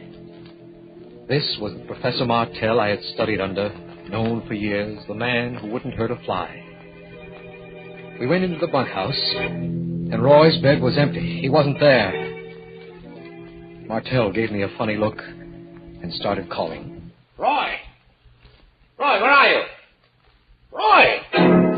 Without a word, we hurried back to the laboratory, and there was no sign of him there either. Nothing. Wait, he must have gone out for a walk too, Professor, or maybe jeeped into town. If it was true, there'd be something here. His body, blood. There, John. Well, right there, in front of the switch.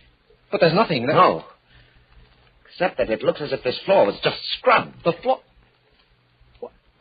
You're right. John. Huh? Did you change the transmitter frequency this way? Oh, no, sir. You must have done it. Just the way you did last night. Last night? You mean something happened last night, too? You don't remember? No. Tell me what you saw happen tonight. Everything you remember, whether you believe it now or not. Well, it was pretty terrible, Professor. I was sitting there.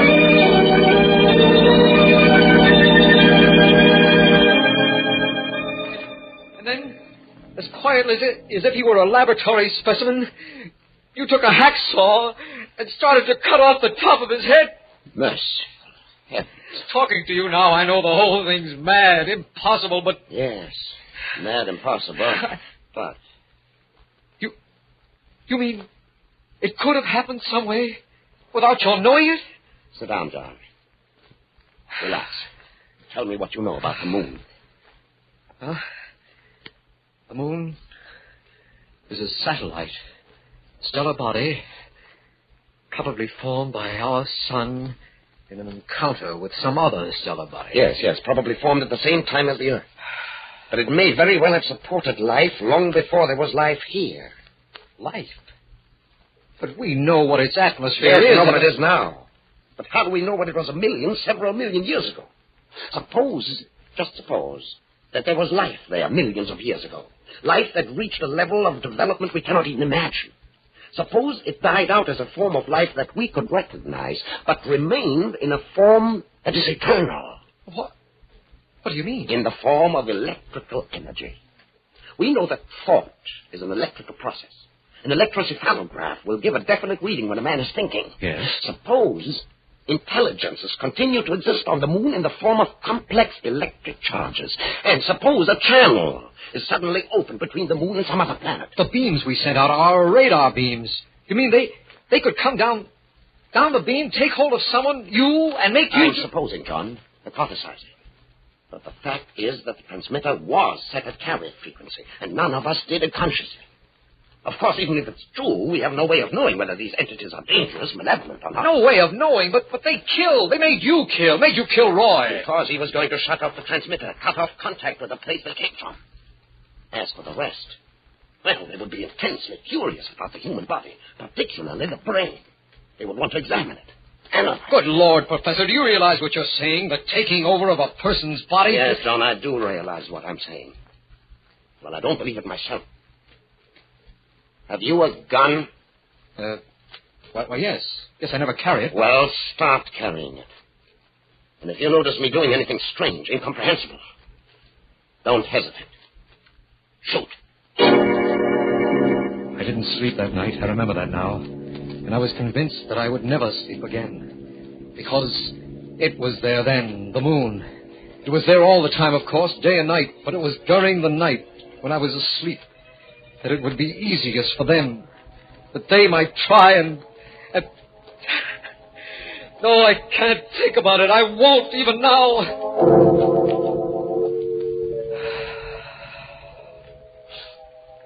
With the daylight, I felt a little better. Roy hadn't come back, but, well, there were a dozen possible explanations for that. I went to have another talk with Professor Martell. And he was gone, too. His bed was empty, as if it had never been slept in. I waited until about noon. Then I called headquarters. I decided that I was going to tell them only facts, things I could believe myself. Hello, Colonel. This is Larkin over at Radar Experimental. Oh, yes, Larkin. How are you? Pretty good, sir. I'd like to report that both Sergeant Shields and Major Martell are missing. Huh? Missing? What do you mean? I don't know, sir. They were both gone when I got up this morning. AWOL, eh? That's my fault. You men have been working awfully hard. I meant to suggest that you take leaves. Why don't you go missing, too? Oh, no, sir, I couldn't. Not right now. Okay. Then you carry on until they get back, and then I'll arrange for you to do it officially. So I stayed. Stayed there in the lonely shack on top of the cliff, alone. And that was the most awful, terrible week of my life. Only the wind, the pounding of the surf, and my fears that were with me constantly. There was work I had to do, but I had to force myself to go into the laboratory. Then, on Friday, they found Roy's body. A phone call took me to town to the local funeral parlor. When I got there, the colonel was waiting. You knew Sergeant Shields pretty well, didn't you, Larkin? Yes, sir. And some fishermen found a body in their nets this morning. I wish you'd look at it. Of course, sir. Right here. Oh, good Lord. Evidently, the fish were pretty hungry. Well, no one could be sure, sir, but I think that is Shields. All right, Larkin. Thank you. Yes, they found Roy's body. And that night, Martell came back. I'd taken something to make me sleep. It was the only way I could sleep. But the sound of the generators woke me again. I lay there listening, unbelieving but terrified because there was no one at the station but me. Then, picking up my gun, I went down the duck walk to the laboratory. I opened the door, and there he was, Professor Martell. His face was thin, haggard. His eyes were dead, lackluster, the way they'd been those other 2 nights. And when he spoke, his voice was hardly human, as if someone was using him, speaking through him. Too bad that you woke up, Larkin. You should not have come in here. What do you mean, Professor? Where have you been? We have been looking over your planet, studying it. Very interesting. And now we are ready to go. Go? Go where? What are you talking about? What are you said we. Professor Martell, have they... Just a few preparations to make. And then...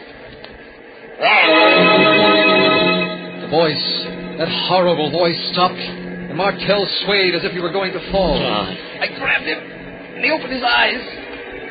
He was himself again. And when he spoke, it was with his own voice. John, for heaven's sake, help me. Help me. How, Professor, how? Look, what I told you, don't you remember? Don't you understand? They've got me. They took me that night, took me all over the country, looking, examining, studying. They picked my brain. They sucked me dry. And now they're going to take me back with them. Back with them? Back to where they came from. Not my body, they're not interested in that, but the essential me, the heaven's name, shoot, John! Shoot and... And now we are ready. They had him again. As your friend told you, we are taking him with us. But you will not remember. You will remember nothing. Do you understand? Because someday we may come back. I stood there, frozen, still holding on to Martell. Like a sleepwalker with superhuman strength, he pushed me away. I staggered back against the wall. Stiffly and mechanically, he walked to the door, opened it, and went out. The surf was thundering, the wind blowing. Straight to the edge of the cliff he walked, and then went over. But before he fell, he seemed almost to hover for a moment, as if something in him was going not down, but up. Now, do you remember, John? Now, do you remember? You've got to remember. You've got to. I tricked them, fooled them. That's how I was able to get through to you. But they'll be coming for me any minute. Down! You've got to do something. You've got to. It's true. They do exist. And they've got me here. They may be coming back again for others. Down! Let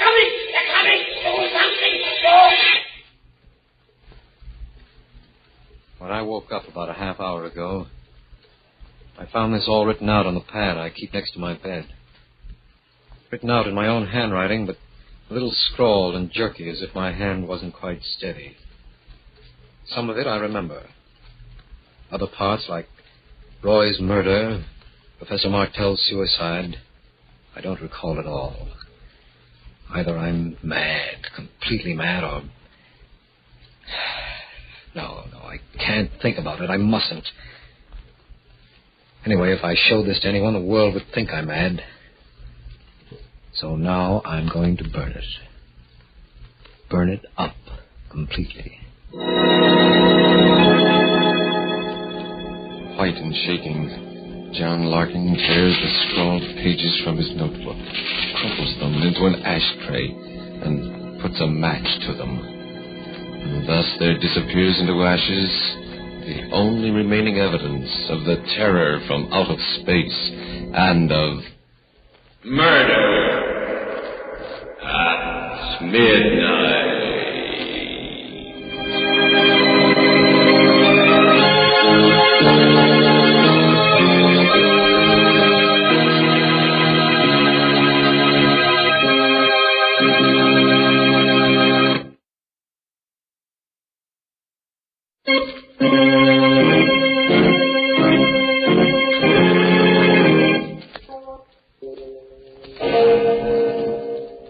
Remember to be with us again when death comes in some unknown form. And the clocks strike 12 for murder at midnight. The part of John Larkin was played by George Petrie, and Peter Capell was Professor Martell. With music by Charles Paul, Murder at Midnight was directed by Anton M. Leader.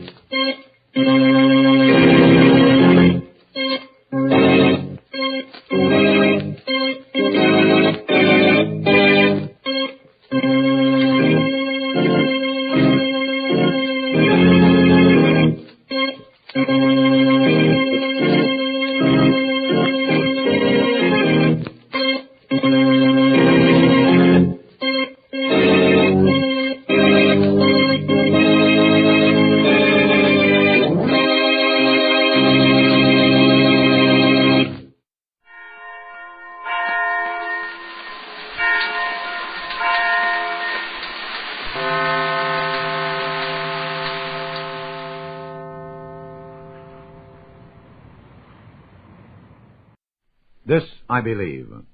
Louis MacNeice is one of England's leading poets and classical scholars. He is particularly well known to the British radio listener for the many experimental features he has written and produced for the BBC's third program. Now, Louis MacNeice states his personal creed. When faced with this question, what I believe, I assume it is a question not so much of fact as of value. The answer, therefore, should not be such an answer as, I believe that the cup is on the table, or I believe that 2 and 2 make 4. It should be an answer such as, I believe in cooking with garlic, or I believe in splashing in my bath. This latter kind of answer can't, as I see it, be assessed purely in terms of fact. I know that there'll always be some tiresome person to say, you believe in cooking with garlic because it stimulates the digestion, so what you really meant was, I believe that cooking with garlic is good for me. But this, of course, is not what I really meant at all. I would still do these things if they were not, in the utilitarian sense, good for me. I enjoy both the taste of garlic and a good splash, and when one enjoys anything, it seems to me that that thing becomes an end in itself, even though at the same time it may be a means to something else. So this question, what I believe, seems to me to be a question of ends, and also of starting points. It's not a mere question of fact or of utility. Lots of things are useful for the preservation of life, and their comparative usefulness may be a question of fact. But life itself, what is the use of life? I defy any scientist or rationalist or collector of facts to answer that one. Either you assume life is worthwhile or you don't. and it is a question of value. Well, I, like the vast majority of people, I assume that life is worthwhile, and that is my starting point. But as to the end, merely to live is inadequate. Some kinds of life seem to me preferable to others. Someone at once, of course, will bring in the de gustibus argument and say, that is all very well, but your preferences are not the same as mine. So it's every man for himself and extreme individualism, which means, collectively, anarchism. I do not, however, accept this de gustibus argument. Apart from the fact that whether we want to or not, we have to live in communities, I think that human individuals are much more like each other than they are unlike each other. One may live on bread and another may live on meat, but they all feel hunger when they're hungry. And on a much higher plane than that of hunger, I think that all human beings have a hankering after pattern or order. Look at any child with a box of chalks. There are, of course, evil patterns or orders, which is perhaps the great problem of our time. But what I do believe is that, as a human being, it is my duty to make patterns and to contribute to order, good patterns and a good order. And when I say duty, I mean duty. I think it is the twin of enjoyment. I believe that life is worthwhile, and I believe that I have to do something for life. That was the famous English poet and scholar, Louis MacNeice. It has been said of him that he never shrinks from bold experiment or from being unconventional or even from taking risks in improvisation.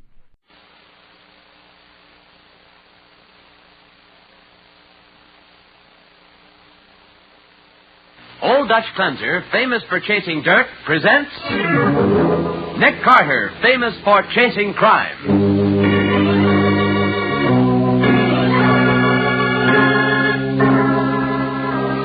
Every week at this time, two great names are joined as Old Dutch Cleanser brings to one of the most resourceful and daring characters in all detective fiction, Nick Carter, Master Detective.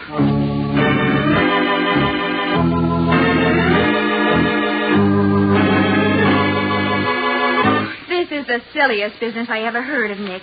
Ordering a dish of macaroni just so somebody else won't get it. Yes, Patsy, but it's this particular dish that holds the fortune. But what if you don't get it before Green Hat does? Then I failed in what I promised to do. But what happens after you get the dish of macaroni, Nick? We search it for what it contains. And after that? Anything can happen. Now, the case of the wandering macaroni. Today's adventure with Nick Carter, brought to you by Old Dutch Cleanser. It's been a busy day for Nick Carter, who's been cleaning up the routine business that has piled up on his desk. Now it is late afternoon, and Nick is still dictating letters to his recording machine while his secretary, Patsy, sits at her desk and taps her foot impatiently. Dear Mr. Gaylord, I received your letter dated January 17th, semicolon. However, it is not my policy to accept cases of this nature, period. I find that activities of the sort you suggest are incompatible with the general standing that I have attempted to... Hey, Patsy, you turned off the machine. That's right. It's 5:30. I won't transcribe those letters till tomorrow anyway. And besides, it's my birthday. But I only have Nick Carter, you promised me 6 months ago that we'd go out to dinner to celebrate my birthday, and I'm going to drag you away from the office. I have to use a blackjack. All right, Patsy. I didn't forget. We'll close up the office right now and go out and celebrate. Well, that's better. Which do you think would be nicer, Nick? The Penguin Room or the Moonlight Roof? Your choice, Patsy. You're the birthday child. I think the Penguin Room. They've got that big name band and all the... The door. Oh, no. Not another case. Let's keep very quiet and maybe he'll go away. I'd like to, but it might be important. Don't worry about the dinner, Patsy. I'll see to it that you... Mr. Carter? Come in. You're Nick Carter, the detective. That's right. This is my secretary, Miss Bowen. Oh, how do you do? How do you do? What can I do for you? I want you to get me a dish of macaroni. Beg your pardon. I thought you said macaroni. I did. What? Well, perhaps I'd better explain. Well, I should think so. My name is Griswold, Ben Griswold. Years ago, I used to work as a contact man for your father, Sim Carter, when he needed an inside track on unusual circles. Say, wait a minute. Ben Griswold, I remember you. I hoped you would. Well, you used to come to the house when I was a boy and help me with arithmetic. That's right, Nick. But I need your help now. I can't go to the police. I can't afford publicity of any sort. It would ruin me. I'd be glad to do anything I can, Ben. I'll pay any fee you ask. Now, don't worry about that. For an old friend of my father's, it's on the house. But you said you wanted a dish of macaroni. Yes. Now, here's the whole setup. At 7:03 tonight, a man wearing a green hat will go into the cafeteria at 47th Street and Avenue M. Yes? Exactly 1 minute later, he'll drop a glass on the floor and break it. But why? That's an identification signal. Then at 7:05, he'll go to the steam table. There'll be 3 dishes on top of the counter. The middle one will be macaroni, Nick, and I want you to get that dish before the man in the green hat does. Well, what's in it? Why is it so important? Well, in that macaroni dish, you'll find a metal container. Now, I can't tell you what's in it, but I'll meet you here tomorrow, and before you hand it over to me, I'll give you legal proof that it's really mine. I can't go myself, Nick. They know me by sight. I see. Now, let's see now. Green hat comes in at 7:03. Yes? At 4 after, he breaks a glass. Right. And I'm to beat him to the macaroni at 5 after. That's right. And be careful, Nick. It'll be dangerous. All right, Ben, you've got yourself a detective. I'll get that macaroni for you. May even bring back some salt and pepper for seasoning. But, Nick, you promised to take me to the Penguin Room for dinner. It's my birthday. Oh, that's right. Well, never let it be said that a Carter broke a promise. We're off to dinner. At the Penguin Room? No, Patsy, at the cafeteria.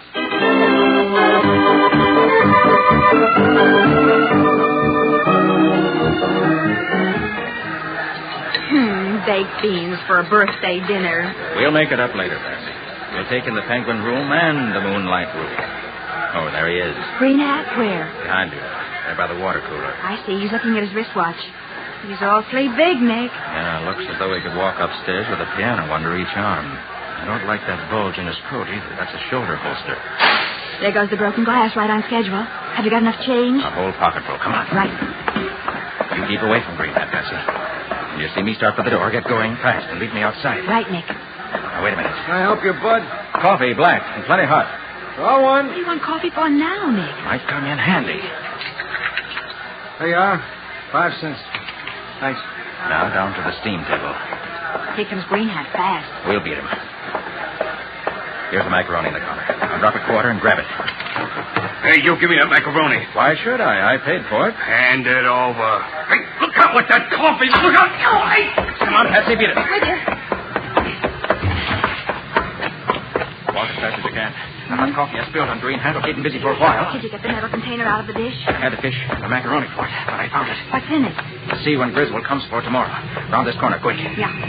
Uh-oh. Okay, Weinstein, up with the hands. Green Hat. Yeah, this must be my lucky day. I come out this... Coffee for now, Nick. Might come in handy. There you are. 5 cents. Thanks. Now down to the... Here comes Green Hat fast. Wheel the steam table. Beat him. Here's the macaroni in the counter. I'll drop a quarter and grab it. Hey, you give me that macaroni. Why should I? I paid for it. Hand it over. Hey, look out with that coffee. Look out. Oh, hey. Come on, Patsy, beat it. Right here. Walk as fast as you can. The hot coffee I spilled on Green Hat will keep him busy for a while. Did you get the metal container out of the dish? I had to fish the macaroni for it, but I found it. What's in it? See when Griswold comes for tomorrow. Round this corner, quick. Yeah. Uh-oh. Okay, Weinstein, up with the hands. Green Hat. Yeah, this must be my lucky day. I come out this... Coffee for now, Nick. Might come in handy. There you are. 5 cents. Here comes Green Hat fast. Thanks. Now down to the steam table. Beat him. Here's the macaroni in the counter. I'll drop a quarter and grab it. Hey, you give me over. Hey, look out with the macaroni. Why should I? I paid for it. Hand it over. That coffee. Look out. Oh, hey. Come on, Patsy, beat it. Right. Walk as fast as you can. The hot coffee I spilled on Green Hat will keep him busy for a while. Did you get the... Fish the macaroni for it, but I found it. What's in it? See? Metal container out of the dish? Have you when Griswold comes for tomorrow. Round this corner, quick. Yeah. Uh-oh. Okay, Weinstein, up with the hands. Green Hat. Yeah, this... I come out this... Coffee for now, Nick. That must be my lucky day. Come in handy. There you are. 5 cents. Here comes Green Hat fast. We'll... Thanks. Now down to the steam table. Get him. Here's the macaroni in the counter. I'll drop a quarter and grab it. Hey, you give me over. Hey, look out with the macaroni. Why should I? I paid for it. Hand it over. That coffee, look out. Oh, hey. Come on, Patsy, beat it. Walk as fast as you can. The hot coffee I spilled on Green Hat will keep him busy for a while. Did you get the Fish and the macaroni for it. But I found it. What's in it? See? Metal container out of the dish? Empty when Griswold comes for tomorrow. Round this corner, quick. Yeah. Uh-oh. Okay, Wine Sky, up with the hands. Green Hat. Yeah, this me. I come out this... Coffee for now, Nick. That must be my lucky day. Come in handy. There you are. 5 cents. Here comes Green Hat fast. We'll... Thanks. Now down to the steam table. I'll drop a quarter and grab it. Get him. Here's the macaroni in the counter. Hey, you give me over. Hey, look out with the macaroni. Why should I? I paid for it. Hand it over. That coffee, look out. Oh, hey. Come on, Patsy, beat it.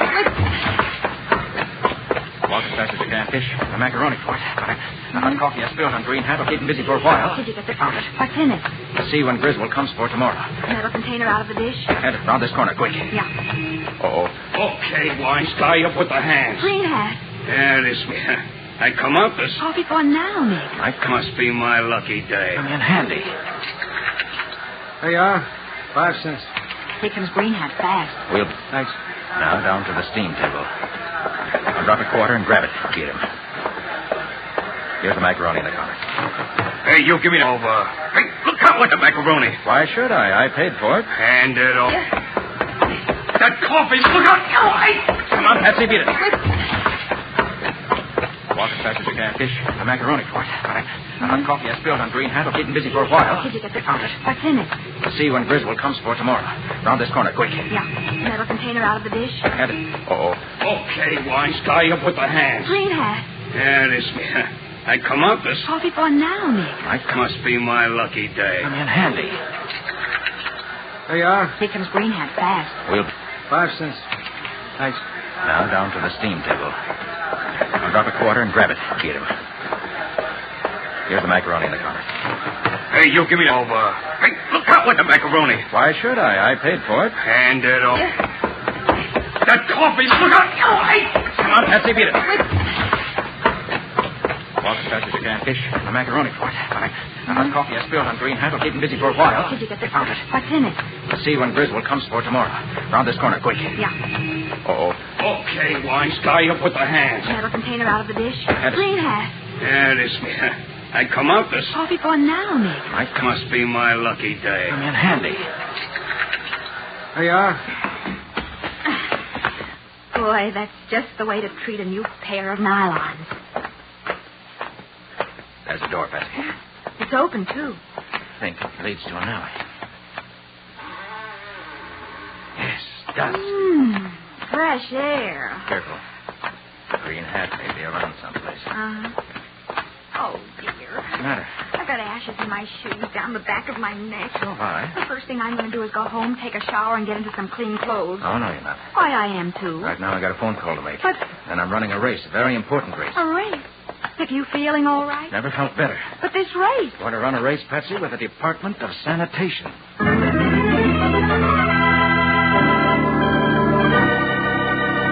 Covered with dust and ashes, Nick and Patsy hurry through the city on a mysterious race. Their goal, the secret of the container in the wandering macaroni.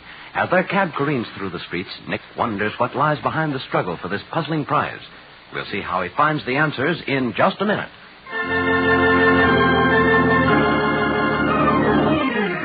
Now back to the case of the wandering macaroni. Today's adventure with Nick Carter, brought to you by Old Dutch Cleanser.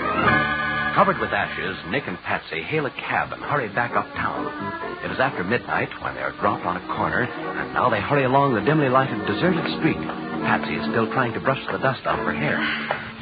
Nick, I don't see why I can't go home and clean up. Later, Patsy. We gotta hurry now. There's the cafeteria down the street. Oh, but just look at my stockings. There isn't enough left of them to make a pair of bobby socks. Here we are. What? Why, this is the same corner where Green Hat held us up.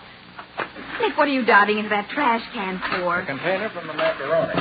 I left it in here when I was picking up your purse. So that's why Green Hat couldn't find it when he searched you. I was afraid the sanitation department would get here first and empty it again.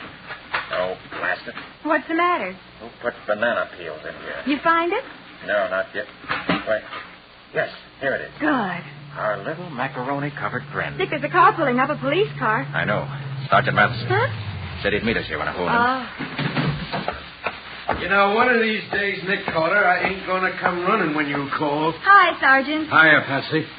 Hey, what have you been doing? Playing hide-and-seek in that garbage can? In a way. We've been chasing a dish of macaroni. At this time of night? Uh-huh. You've both gone off your rockers. Now, just stay nice and quiet, and Uncle Matty will call the wagon. Don't be funny, Matty. I'm on a case. I need your help. And how? I'd like to look through your files and check a few things. Okay, Nick. Hop in back, and I'll take you downtown. Now, what's all this about? I can't tell you much now, Matty, but I have a hunch we're on a trail of something big.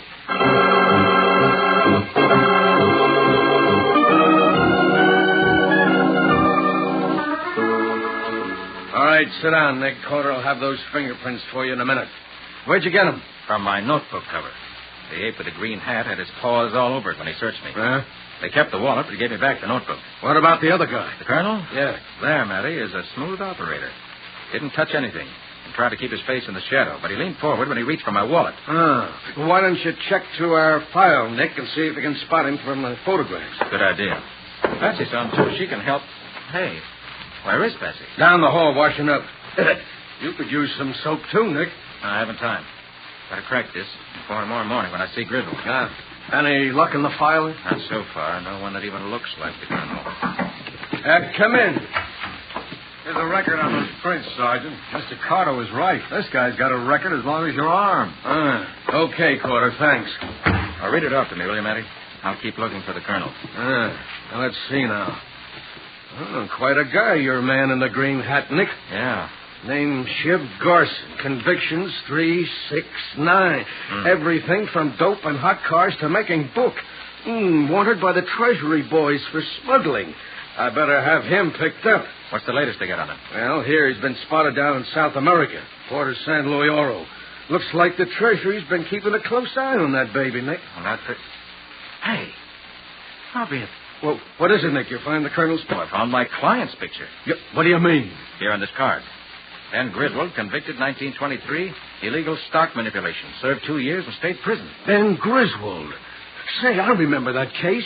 I was a rookie when it broke. Remember anything about him, Eddie? Well, now, let me see. Yeah, he was a research scientist, but he got mixed up with a couple of stock-juggling wizards and took the rap. Oh? He's been going straight ever since, as far as I know, Nick. So that's what he meant when he said he was a contact man for my father in unusual circles. Huh? Must have been an underworld agent after he got out of prison. Could be. Matty, after I check these files, I want to borrow your laboratory for a while. All right, sure thing, Nick. I've got a little special work to do. All right, I'll have Carter open it up for you. Well, how about the container from the macaroni? We can't wait till morning for the unveiling. Can you pick Griswold up tonight if we need him? That's no problem. We'll find him somehow. Good. And if you can get him down here and hold him till I call, I think we can break this tonight.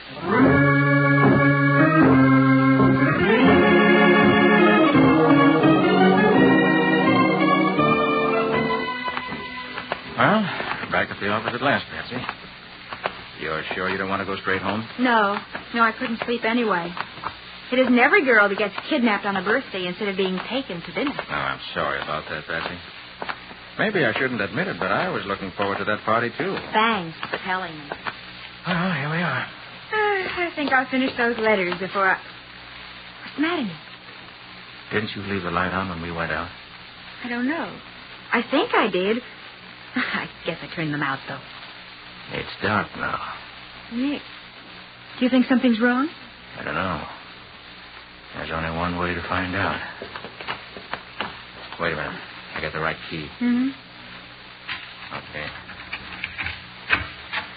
Come on, Patsy. I'll get the light. Hey, it's Green Hat. Yes, and he's dead. Good evening, Mr. Carter. The Colonel. Yes, my dear. The Colonel. I've been waiting for you.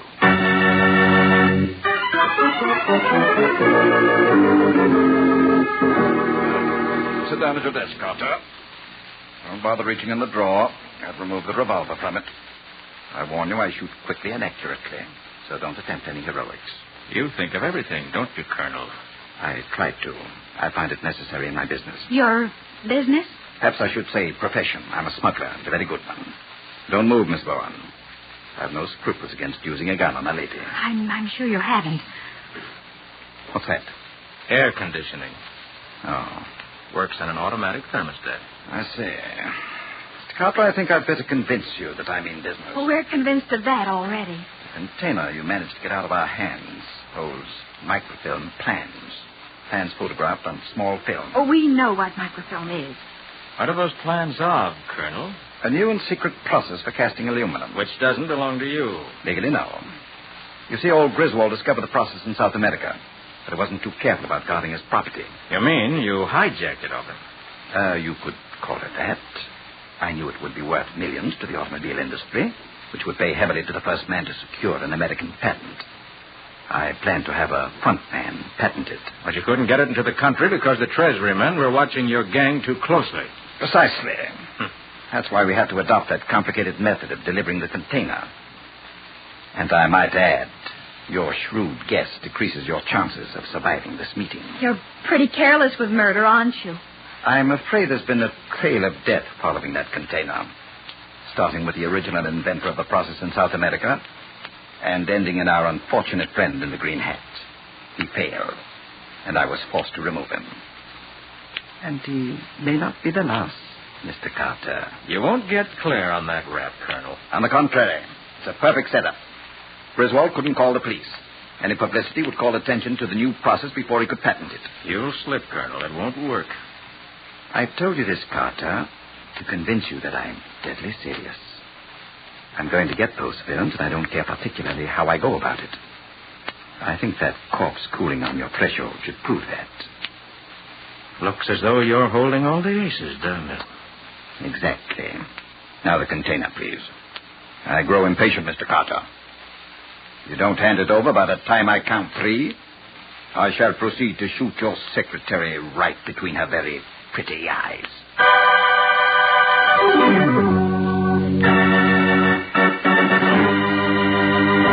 Nick sits watching the unwavering gun in the colonel's hand.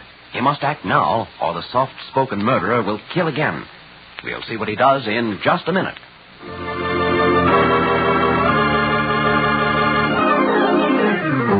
And now for the conclusion of the case of the wandering Macaroni.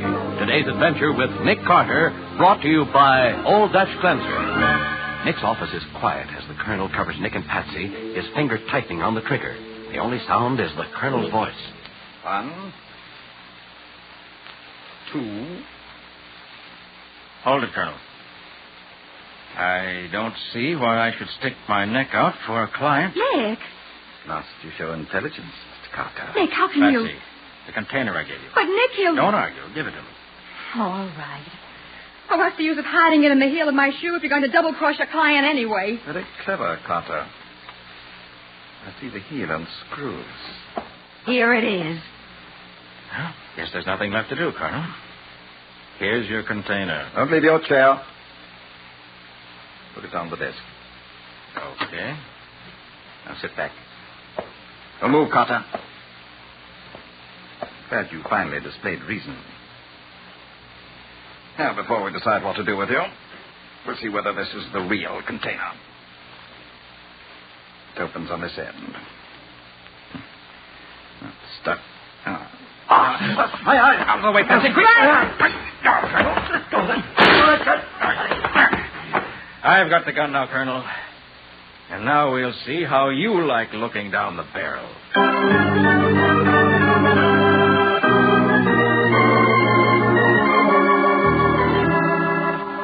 Well, it's all set, Nick. We got the colonel booked. Murder in the first. How about the rest of the gang, Matty? All locked up. As soon as you called and told me Green Hat was dead and you had caught the colonel, Griswold led us to the guy who tipped him off about the macaroni deal, and he squealed on the rest. Good. I turned the plans over to Griswold, and he's got them in the bank vault. And you better get the patent papers filed in a hurry before anybody else gets any ideas. You know what burns me, Nick? That rat, the colonel, will probably hire 6 genius lawyers. Oh, no, he won't, Matty. He talked plenty before you got here. When he was trying to scare me into handing over the container, he even confessed to murder. Oh, that's fine, but can we prove that to a jury? We could let them hear the confession with their own ears. With that... Just before he started talking, I kicked the switch on my recording machine under the desk. Well, I'll be... Got everything he said. He thought the noise was the air conditioning, but he was really dictating his own death sentence. But, Nick, how the devil did you get out from under that gun? The colonel looks like a pretty cool customer to me. Yes, Nick. Just what happened. First, I'm looking at that gun too scared to breathe, thinking you were double-crossing your client. And then the colonel screaming that he can't see. Well, I knew the colonel would come to visit me sometime. He had my wallet with my address in it. Well, that's true. The only way he could locate the container was to come after me. So I stopped in the police laboratory and fixed a surprise for him. While I was washing up? Yes. I took the films out of the container and rigged a little booby trap inside it with tear gas. Well, I'll be doggone. But that stunt with the heel of my shoe. Well, Patsy, he'd have suspected me if I'd just had it in my pocket. Oh. I knew he'd open it up immediately to check.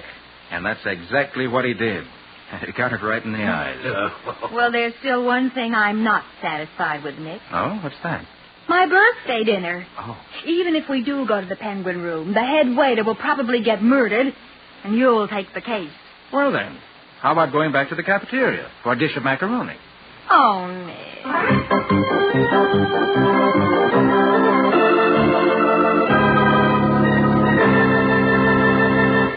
Well, Nick, what about the adventure Old Dutch Cleanser is going to bring us next week? I'll get to that in just a moment, Bob. First, I wish to call attention to the fact that this is the first day of National Farm Safety Week. I want to remind every farmer I possibly can that the best way to prevent accidents on his farm is to be sure that everybody knows his job. Safety records in industry are achieved by training and watchfulness. The same thing is true on the farm. So don't take chances. The life you save may be your own. Now, Bob, next week we're going to meet a man who was murdered because he was cured of a disease he didn't have. And the most amazing thing about him was the fact that his face could take pictures after he was dead. A man's face that could take pictures after he was dead. That sounds fascinating. What do you call the story, Nick? I call it The Case of the Dead Camera. Nick Carter, Master Detective, is presented each week at this time and over these same stations by the Cudahy Packing Company, makers of Old Dutch Cleanser.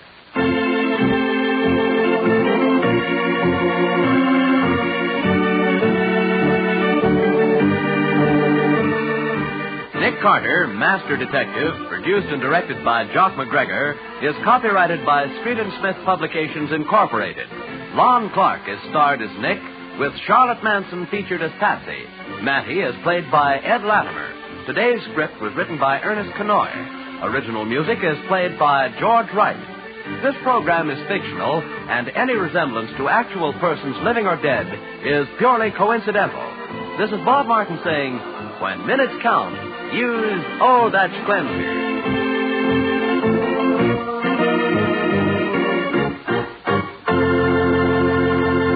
This is the Mutual Broadcasting System.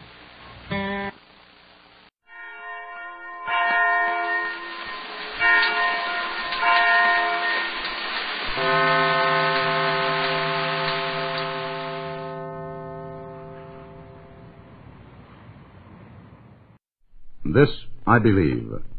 The best teachers are those who never cease learning themselves. Professor Louis R. Trilling, who teaches English at the City College of New York, has traveled all over the world looking for the answers to life's important questions. What has he found? Listen to him now as he sorts out from his experiences the things he believes in. It would be presumptuous for anyone who has made as many mistakes as I have to state categorically and dogmatically what he believes, or even to imply that his ought to be the belief of all others. The only thing I know about belief is that it is necessary to believe. I believe that one's beliefs should and do change as one progresses in life. As children, we believe what we are told, or we do not, as I did not. As adolescents, we are too prone to believe only in ourselves and to rebel as indeed we must, from all we have known and been taught. Few of us, however, continue to question and seek much beyond that period. Those who do are lonely seekers or rebels, who follow an inner light which not many see or can follow. Such people may be honored as geniuses after death, but they are apt to lead wretched lives on this earth. I believe that one is most useful to his contemporaries and the happiest when he believes in and is devoted to something beyond himself. He must, of course, believe in himself first, but paradoxically, in order to believe in himself, he must believe in something or someone else. I have been happiest when I have done that. I believe in talking to other people, all sorts of people, whenever and wherever I can, to see and to hear what they do and think, to learn from them and to match theirs with my own experiences and observations. When I can, I like to help others see what I have seen, to set someone straight who's off the track, to save him difficulty or heartache. I like to do that, I think, mostly because it makes me feel I am in a way repaying those who have done me good turns, that I am earning my salt, paying my passage through life. Like most teachers, too, I suppose I like an audience. I believe that we stand essentially alone in life, that none of us is or can be fully or even adequately known or understood. One needs, therefore, a great deal of dogged courage, of inexhaustible, resurgent faith in the value, the significance of life. I believe that life moves so swiftly, and we so swiftly move through it, that one rarely, if ever, gets a second chance. I have been lucky, for my own mistakes and a misfortune in mid-career compensated me, ultimately, with the good fortune of a second chance to prepare myself for life. I find it more an adventure than I did even at 20, and I have and greatly enjoy a sense of living twice, of learning again, and I hope better, some things I learned once but had forgotten, as well as many new ones. I also enjoy sitting down and talking with my juniors, some of them my former or present students, on a basis of equality. I may sometimes shake my head sadly and think they are too eager to learn things the hard way, but I like their skepticism, and it helps, I hope, keep me young and growing still. All this, I believe, and much more that I cannot even remember now. Yet I suspect, indeed I hope it, that if asked again in 10 or 20 years, I may find that I believe in none of these things, though in many others, but I trust in one dominant fact, that I do believe.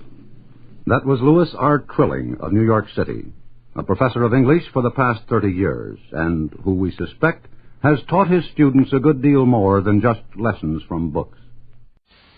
Now screen actor Frank Lovejoy comes to the NBC microphone as reporter Randy Stone on Night Beat. But first, let me tell you about some of our other mystery features heard on this station of the NBC Radio Network. This Sunday, the Falcon brings you mystery, adventure, and intrigue as he investigates the case of the Helping Hand. Later Sunday, make a date to hear Lloyd Nolan as he brings you thrill-packed listening as Martin Caine, Private Eye. And every evening, you're invited to tune to this NBC station for Dangerous Assignment, starring Brian Donlevy. Now there's Adventure with Frank Lovejoy, starring on Night Beat on NBC. NBC presents transcribed Frank Lovejoy in Night Beat.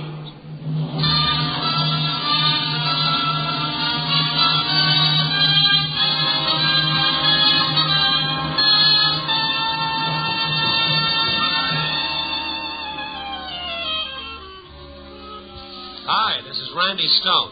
I cover the Night Beat for the Chicago Star. Christmas Eve. Jingle bells, silent night, boughs of holly.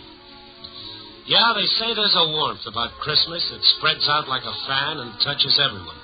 The holiday spirit, it's called. But right at the moment, I'm thinking of one character who was nearly left out in the cold last Christmas. None other than yours truly. Me, myself, Randy Stone.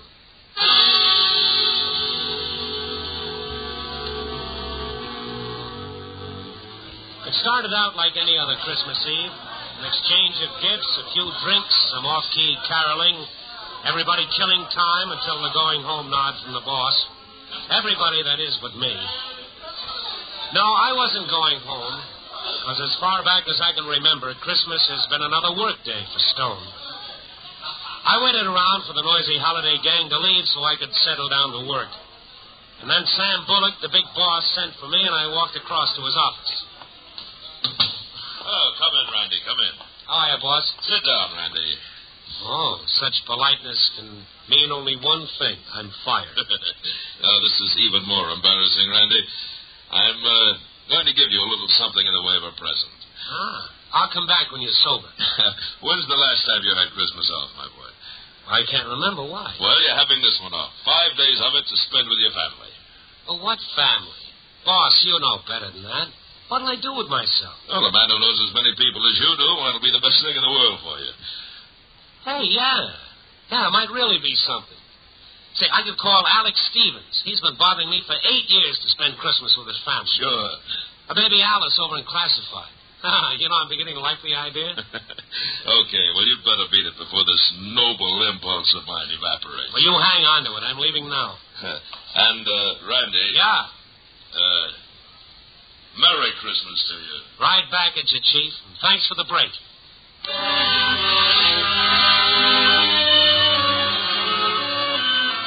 The revelers had gone now, and the office was empty except for one man. Old Ed Collins sat watching the teletype machines. He looked up when he saw me. Thought you'd gone, Randy. No. What are you looking so smug about? Our boss gave me 5 days off. Well, what are you going to do, go home? Home is a bachelor apartment on 7th Avenue. No, Collins, I'm going to call my old pal Alex Stevens in Decatur and tell him to meet the morning train. Good idea.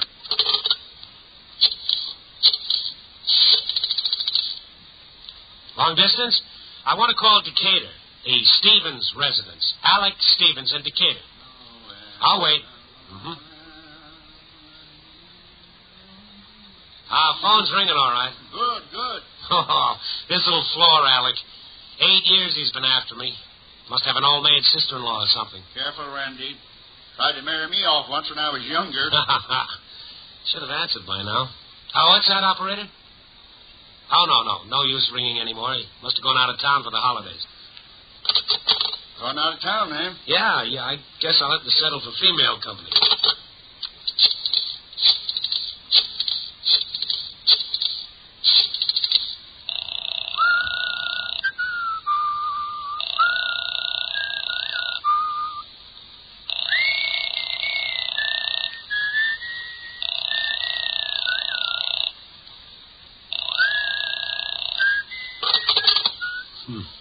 Not home either? Well, that was a screwy idea. I don't know why I went for it. Phoning people at the last minute like this. Guy, with the friends you have... Oh, sure. The friends I have, millions of them till I go looking for one. Oh, there's a Christmas card for you on my desk. Keep forgetting to give it to you. I'll get it later. My folks only live 40 miles out. Boy, would they be glad to have you spend a few days with them. I could call them. No, Ed, forget it. What's a guy like me want with a holiday on Christmas? I'm shoving off, Ed. How about that envelope on my desk? Later. Looks like I might be back to play a little pinochle with you. Now, Mom, all I got to do is phone No, her. I'll make out all right. See you later. And have yourself a time. Merry Christmas. Yeah. Merry Christmas.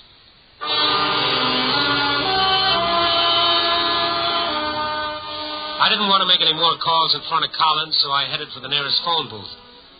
Well, I made another 3-4 calls. No dice.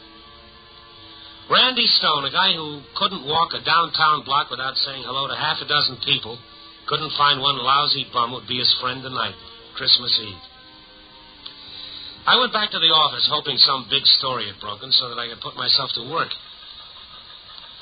Nothing come in, Ed? Not a thing. Even the thugs are home tonight. Anybody phone me? No. Here's that letter I was telling you about. Oh, thank you. What's that, money? It's a 50-cent piece. What do you want, your autograph?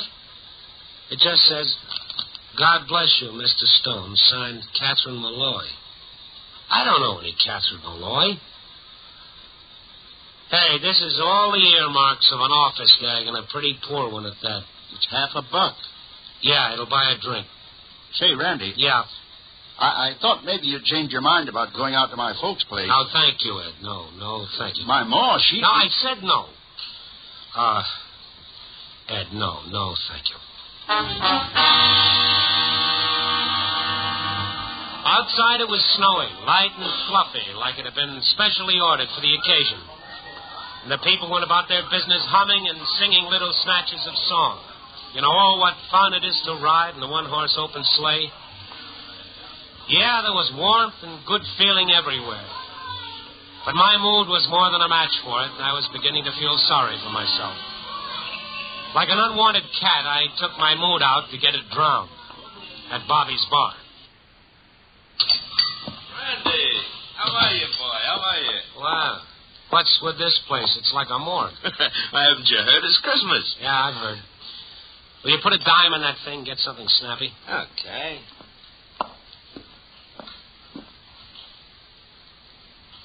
There we are. Yeah.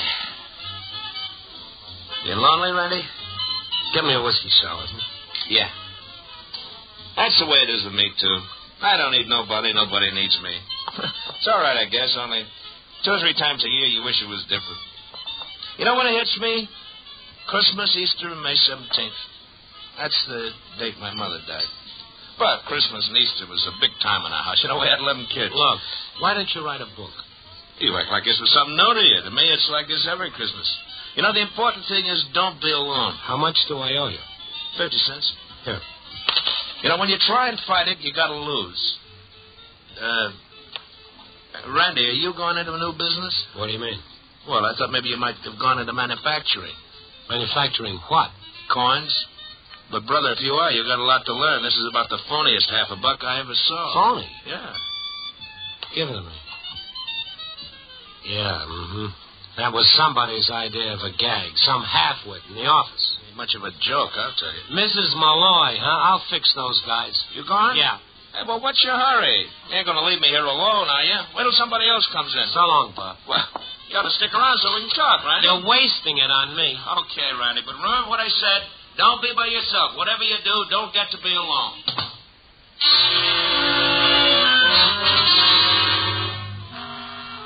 I stopped at the corner drugstore and bought a couple of magazines and went to my apartment ready to spend a quiet holiday. 7 o'clock. Great. Nice, long evening ahead of me. Lots of time to hate the world and feel sorry for myself. I poured myself a quick drink, and then somebody rang my doorbell. Yeah, just a minute. Hi. A 10, 11-year-old kid stood in the doorway looking up at me.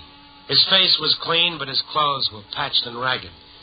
He wore a red pullover sweater at least 5 sizes too big for his skinny frame. Hello, Mr. Stone. Wow, what do you want? Don't you remember me? Well, I remember 10,000 of you. What do you want, a handout? I'm Jerry Malloy. Remember Mrs. Malloy? Who sent you up here? Whose idea was it? McFarland's, the office wise guy? My mother sent me. Well, you go back and tell your mother not to send phony coins through the mails. And if your mother happens to be McFarland, tell him that... She said for me to give you this letter. I'm to wait for your answer. Look, kid, take your letter and beat it. Enough is enough. She said maybe... Will you take the letter? Now, come on. What are you waiting for? I'll leave it with you. No. Here's 2 bits for you. Now, go tell McFarland the joke is over. Now, beat it before I get mad.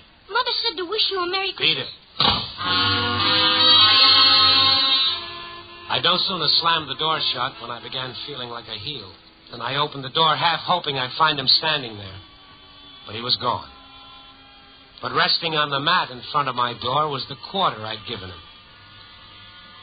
I picked it up, and I stood there with the coin burning my fingers. I knew I wouldn't feel quite clean again until I'd found that kid and made it right with him. Somehow.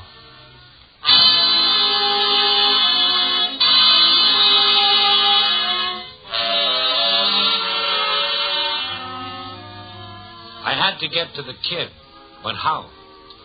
The logical starting point seemed to be the newspaper office. I put my coat on. I was about to leave when a sharp knock sounded on my door. I opened the door and a policeman came in. Mr. Stone? Oh, yeah, come in. Thanks. I'm Lieutenant Saunders. Know anything about this? Well, this envelope's addressed to me. Where did you get it? You recognize it? A kid came in here about 15 minutes ago and wanted to give it to me. You sure this is the same letter? Well, the writing's the same as another letter I got at the office. Why? What happened? The boy who brought you this letter. What's his name? I don't know. He said it was Malloy, but I don't think it is. Give me a description. Oh, he's 10, 11 years old. 95 pounds, light brown hair, wearing a faded red sweater, patched trousers. What's this all about? Hit by a car. Driver picked him up and took him away. Hit? How bad? Nobody knows. Woman who saw it from a window thinks the kid was dead. The car got away? Yeah. She didn't see the license number. When we got there, we found this letter on the street. And the kid may be dead? Yeah, it looks like it. Said his name was Malloy, huh? Yeah, that's what he said. Can I see that letter? Maybe there's something in it. Sure.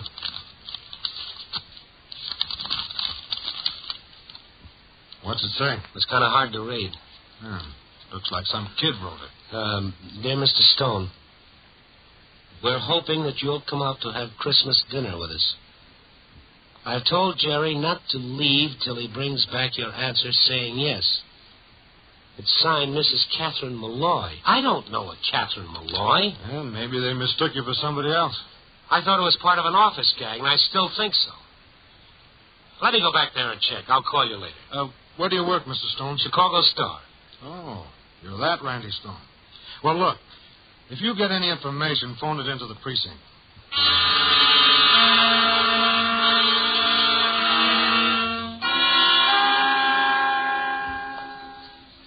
Hi, Randy. What's the matter with you? Look like you've been run over by a streetcar. Well, that's how I feel. Collins, you gotta help me. Well, if I can, sure. What is it? Now, first of all, tell me. Did anybody in the office plant a phony coin in an envelope and send it to me in a Christmas card? Well, not that I know of. Who'd pull a crazy stunt like that? I don't know. I gotta find out about that kid. What kid? Well, he came to my apartment with a message, and on his way home he was hit by a car. Bad? A driver picked him up and took him away, and the cops think that he was dead. And you don't know the kid? No. He said his name was Jerry Malloy. He said it like it should have meant something to me. But it doesn't. I've never seen him before. Well, maybe it's someone you've forgotten. The guy meets a lot of people in this business. Yeah, that could be. I want you to do something for me, Ed. What? Check with as many of the boys you can reach at home. Find out if they know anything about the kid, and then phone the police and see if they found him. If you want me, I'll be in the library. What are you going to do there? Well, something that makes me shudder, but I'm going to do it anyway. What's that? I'm going to dig back through all my stories for the past year and see if I can find a Mrs. Malloy. Maybe you didn't use her name. Well, I'll see what I can find. You get busy on that phone.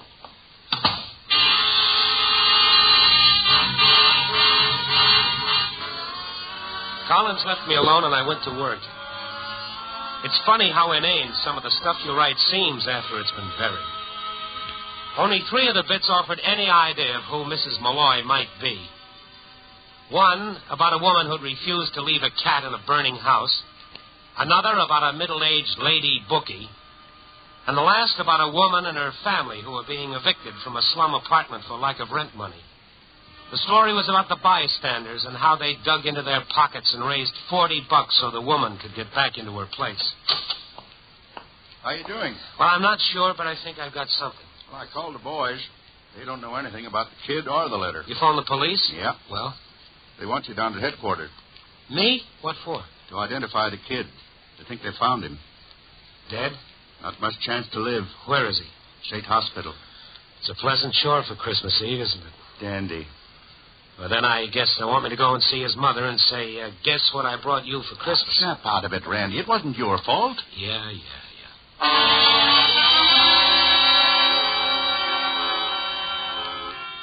I phoned headquarters, and they sent a radio car to get me. From there, we went to State Hospital. Lieutenant Saunders was there waiting for me. A nurse led us down a long hallway. Severe concussions and possible internal injuries, the doc said. Doesn't think he'll live. In here. This is the boy. Go on, Stone. Take a look. All right. Well? Is that him? No. No, that isn't Jerry Malloy.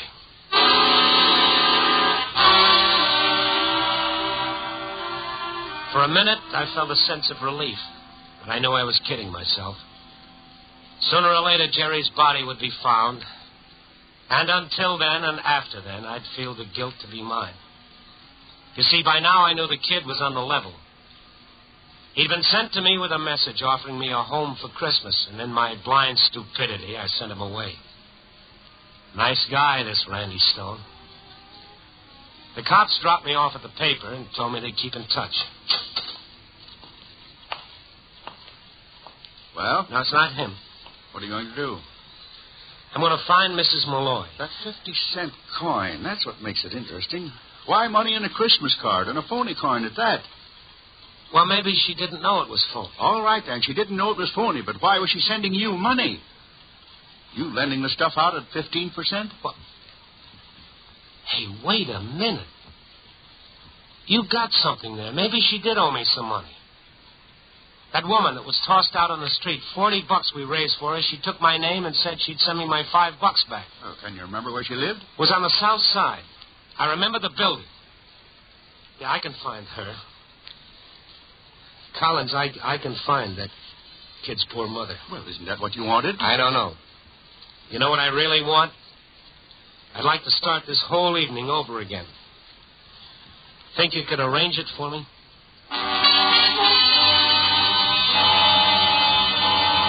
I suppose I could have let the police handle it, but I'd developed a burning need to tell her myself. I hopped into a cab and went scouting for the building she'd lived in. I hoped I wouldn't find it, and yet I knew I wouldn't stop until I did. I found it all right. Right where it had always been, pressed between the ugliness of two warehouses.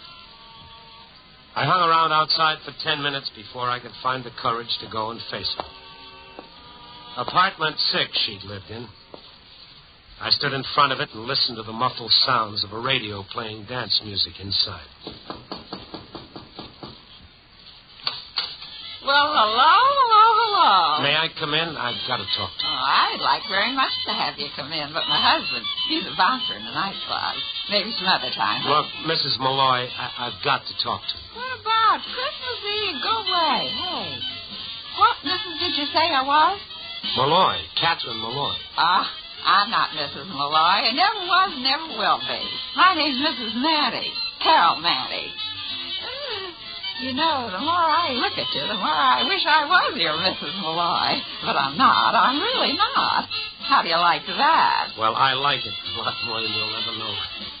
You know where I can find her? She lived in this apartment 4 or 5 months ago. Never heard of her. Maybe if you ask the caretaker, he'll know. Thank you. Thank you. I'll do that.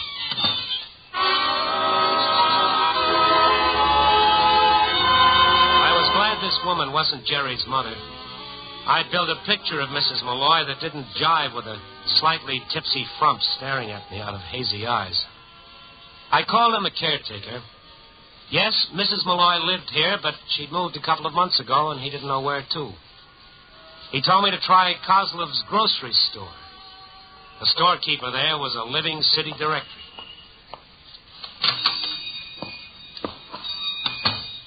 Mr. Kozlov? None other. What can I do for you? I'm looking for a Mrs. Malloy who used to live in the Elkin Apartments. I was wondering if you knew where she'd moved to. Malloy? Uh-huh. Oh, yes, I remember her, but I don't know where she moved to. A good woman. Didn't owe me a penny when she left. I've got to find her. She was working steady when she moved. Wages every week makes difference. You think some of her neighbors would know where she moved to? Oh, they do a big turnover in some of those places, but with wages coming in regular, I think I know how you can find her. How? It's a pattern people follow. When things can't be worse, then they live in places like the Elkin Apartments. But when they're working and a little money is coming in, they move up a notch. That's the way it works. Where is this notch, this step up? It's a gamble. But if I was you, I'd try Blake Avenue, somewhere around 20th. That's the way it goes, from Elkin to Blake. Sometimes back to Elkin. Sometimes not.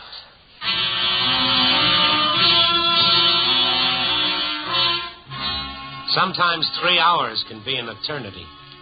It was 10 o'clock now. 3 hours since the kid had knocked on my door. The streets were full of happy, smiling people, and the snow made everything look like a Christmas display window in one of the big stores. I'd have given 10 years' salary to be like the people rushing into the stores for the last-minute presents for Aunt Agatha. I went into the stores all right, but to ask them if they knew where I could find a dead kid's mother. Took me about 15 calls to locate her. A druggist gave me her address, 1461 Burkell Street, apartment 9. Before going there, I called the office. Hello? Oh, Ed, anybody phone? Nope. I guess I haven't found him yet. Well, how about the mother, Mrs. Malloy? You think she'd have called the police by now? Yeah, you'd think so. Well, maybe she didn't phone because she thought the kid was in good hands. And it wasn't your fault, Randy. Well, I've located her. And now comes the pleasant part of the job, telling her about it. How will I start? Merry Christmas, Mrs. Malloy, and a Happy New Year. May the New Year bring you all... Why are you going off the deep end like this, Randy? I know. It wasn't my fault. I was just an innocent bystander. So long.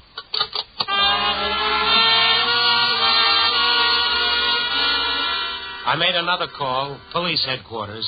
They had nothing new on it. The kid would turn up, they said. He'd be pretty dead, but he'd turn up. I told them I was going to see the kid's mother, that I'd located her. Lieutenant Saunders thought that would be a swell idea. I walked down the street to Mrs. Malloy's apartment house, and I stood there a minute. From where I was standing, I could see the sign on top of the Chicago Star building. Mrs. Malloy lived only 3 blocks from my smug little tower. From Star to empty apartment to Malloy and back to the Star. But that's the way it looked geographically as well as symbolically. Another 20 minutes wouldn't matter much, I thought. So I walked the couple of blocks it took me to get back to Bobby's Bar and Grill. Hi, Randy. You're not making the rounds of the bars, are you? No. Make it a double bourbon. Water. Double bourbon? Yeah, double. Not much trade tonight. Later they come. Randy, why is it hitting you so hard? You scratch a little of the veneer off, and what do you find? A sentimental slob. What's bad about that? Well, then you find that you can't do things that have got to be done. Like what? What needs being done tonight? Like telling a woman that her young son is dead and that I had a lot to do with it. You're kidding. I'm not. How do you go about a job like that? Well, how did it happen? Does it matter? No. You think whiskey will help? Close the place up, Bob, and come with me. You don't have to say anything. Just stand there with me. No. It's a one-man job, huh? As far as I'm concerned. Well, maybe you're right.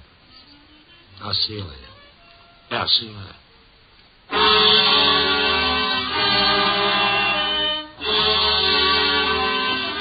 I climbed up the creaky old stairs. It was no better than a tenement house. Only one thing distinguished it from a slum, and that was a cool, clean smell. The walls were torn and the woodwork was scarred and marred, but it was clean. I know it's crazy, but I got a lot of courage out of that feeling of cleanliness. I stood in front of apartment 9, listening. Then I knocked on the door. Who is it? It's me, Randy Stone. Mr. Stone, how welcome you are. Come in. Thank you. I'll close the door to the children's room. They are only fallen asleep, and if they hear us, they'll be sure you're Sunday. She walked away to close the door, and I wondered how I'd ever come to forget Mrs. Malloy. Her face was overflowing with a deep spiritual beauty that lighted up the whole room. She came back and sat down near me. I'm so happy you hadn't forgotten me, Mr. Stone. I was afraid you might have. Then when I was able to make a small payment on that loan, I thought I would ask you to come to see us. God will never let me forget what you did for us that night, Mr. Stone. Mrs. Malloy, I don't mean to embarrass you, really, I don't. But I knew if you possibly could, you would share some part of Christmas with us. I knew that the old and shabby furniture would make no difference to you. This humble home... Well, Christmas began in a humble home. Yes, that's what I told Jerry. Mrs. Malloy, about Jerry, I don't know how to say it. Say what? What is it, Mr. Stone? Well, about Jerry not being home. I don't understand. The bedroom door opened and a boy walked out. I caught my breath and held it. It was Jerry. Jerry! Hello, Mr. Stone. Jerry Malloy, go back to bed this minute. Oh, no, please, let him stay. Jerry, I heard that you were hurt. Oh, that. I was just shook up a little. The man drove me home. Jerry, you didn't tell me about that. It was nothing. Jerry, when you knocked on my I told door... Ma all about it. About the way you made me come into your room and have some fruit and candy. And how glad you were when you read that letter. That's right. And he told me how you said you would get down to our house tomorrow night if it was the last thing you ever did. That's what you said, wasn't it, Mr. Stone? I tell you, Mr. Stone, this boy of mine is uncanny. Do you know what he told me? He said he shouldn't be surprised if you came down to visit us tonight. Did you say that, son? Didn't you, son? Yes. Tell him your exact words, Jerry. Go on. Mr. Stone is no stranger. Say it, Jerry. I said I wouldn't be surprised if he even comes to see us tonight. He needs us that bad for Christmas.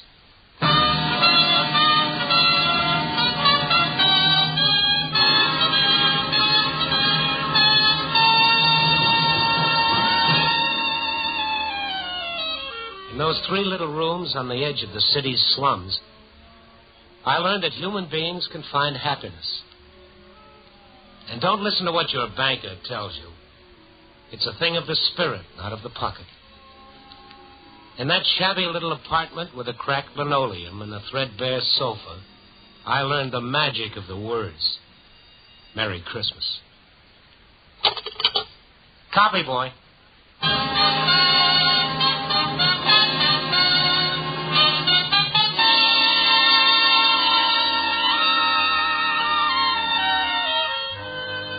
Night Beat, starring Frank Lovejoy, is produced and directed by Warren Lewis, edited by Larry Marcus.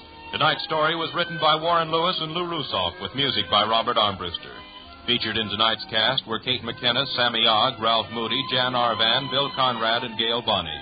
Don Rickles speaking. Our star, Frank Lovejoy, and all of us on Night Beat wish you a very Merry Christmas. 3 chimes mean good times on NBC. Saturday morning, hear Mind Your Manners, and later the Somerset Maugham Radio Theater starring Peggy Ann Garner. This is NBC, the National Broadcasting Company.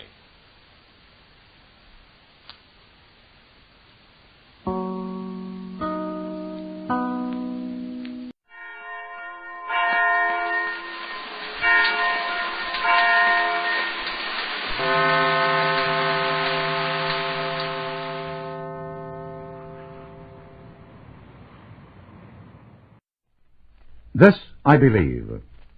Louis B. Seltzer is a newspaperman. He has been, in turn, a reporter, editorial writer, city editor, news editor, and today is editor-in-chief of the Cleveland Press. The newspaper business is a fast-moving and even a frantic way of life. Yet, somehow, Louis Seltzer has managed to find time to do some deep and honest soul-searching, as his beliefs demonstrate. Each day, I have a special appointment. Unfailingly, I have kept it since a small boy. I intend to keep it every day for the rest of my life. I meet my God.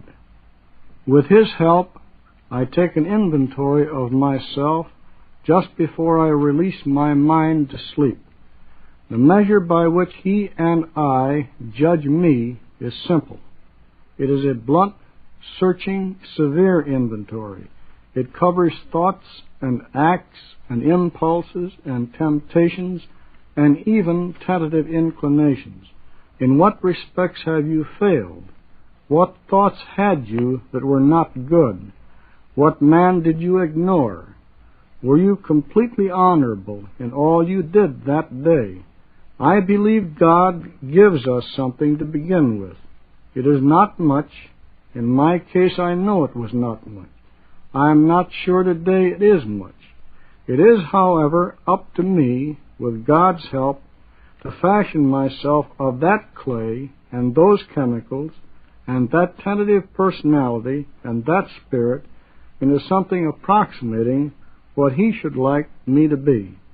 In my wallet, I have 3 pieces of paper. They are yellowed and frayed.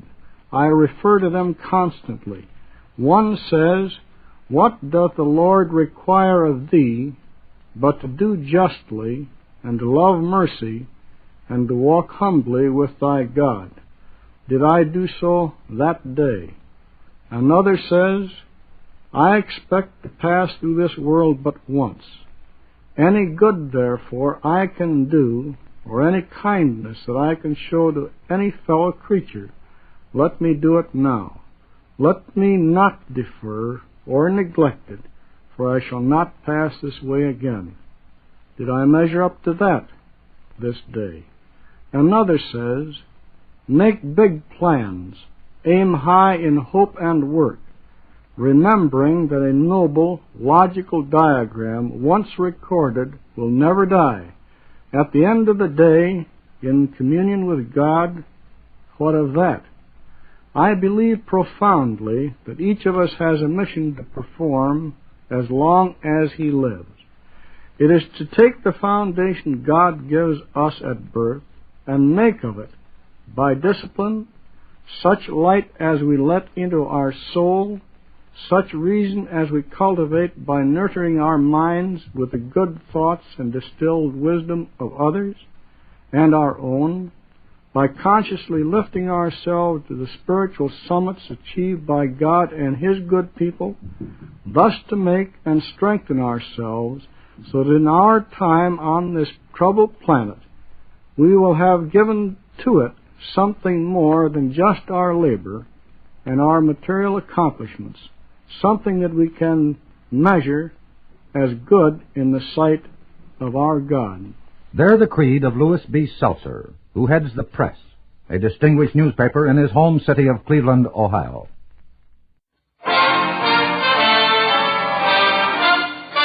Listen while the makers of Rexall drug products and 10,000 independent Rexall family druggists bring you Dick Powell as Richard Diamond, private detective.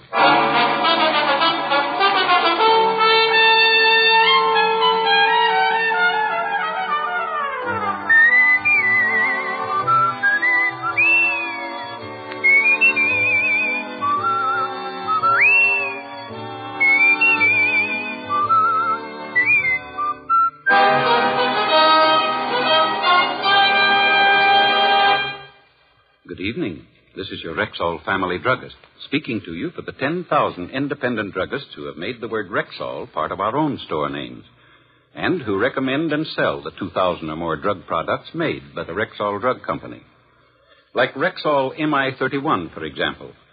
Rexall's popular and versatile mouthwash, gargle, and breath deodorant.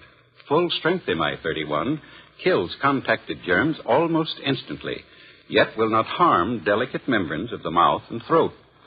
Yes, for a dependable, refreshing mouthwash, remember Rexall MI31. And remember also, you can depend on any drug product that bears the name Rexall. Good health to all from Rexall. Now, your Rexall family druggist brings you a transcribed half hour with Richard Diamond, private detective, starring Dick Powell.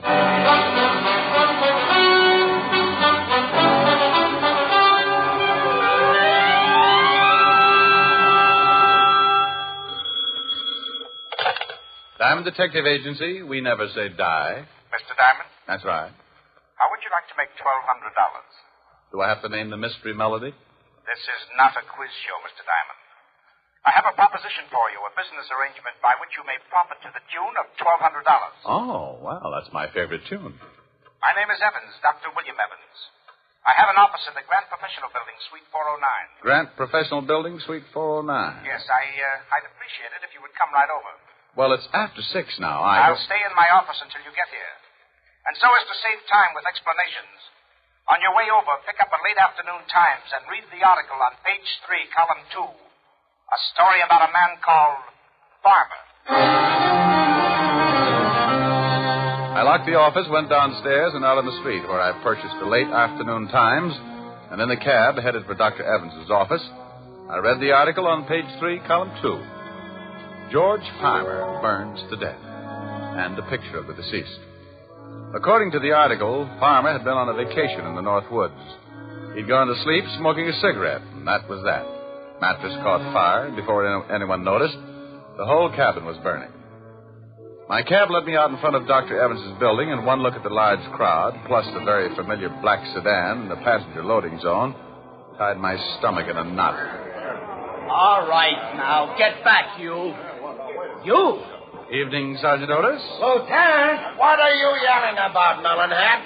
Oh. Evening, Lieutenant Levinson. Oh, no. I hope you were just passing by, Mr. Diamond. I saw the crowd, Lieutenant Levinson, and came over to find out if you and Otis were playing hopscotch or possibly kick the can. This is a swell time to make with the jokes. Some guy took a dive out of the 4th floor window. 4th floor? Dead? Very. Name was Evans. Had offices in the building. Dr. William Evans. Guy named Evans. Offices on the 4th floor. Doctor. Some guy. Just 20 minutes before, he'd called me with a $1,200 proposition. And now it looked like the only thing I was going to get out of the deal was a late afternoon paper and a story about a guy named Farmer. Farmer? Burned to death in bed? Oh, yeah. We got a report on the case. Well, this Dr. Evans was hooked up with it in some way. He offered you $1,200? He asked me if I was interested. Silly boy. There's the doctor's office.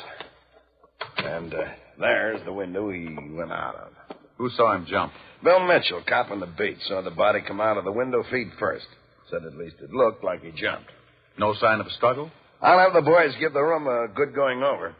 Well, we're pretty sure of 2 things, Walt. First, there's a strong possibility that Dr. Evans didn't commit suicide.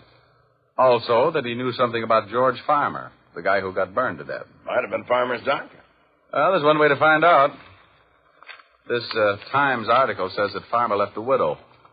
While you're checking things here, I think I'll go see what Mrs. Farmer's views are on dead husbands and dead doctors.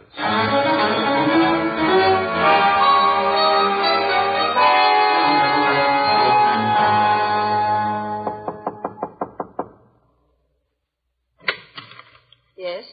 Mrs. Farmer? Yes, what is it? I'd like to talk to you about your late husband. Are you from the police again? Well, I just left them, but this is my own idea. My name's Diamond. I'm a private detective. Oh? You working for the insurance company? No. Well, then just what do you want? I'm tired of questions about my husband's death. I've told the police and insurance company everything I know. Well, I know it's been difficult, but I won't take long, and there are a few things I'd really like to find out. Well, what are they? Do you know a Dr. Evans? Dr. Evans? No. No, I don't know any Dr. Evans. Your husband never mentioned him, said he knew him? No, he didn't. Besides, what has this doctor to do with my husband? I don't know yet. You mentioned an insurance company. Was your husband insured, Mrs. Farmer? Yes, with the National Mutual. But if you're not working for the insurance company or the police, who are you working for? Me. You? Look, would you mind telling me what possible interest you could have in the death of my husband? To tell you the truth, I really don't know. But there's $1,200 mixed up in it somewhere, and that's enough to keep me well interested until I find some answers. Thank you, Mrs. Farmer.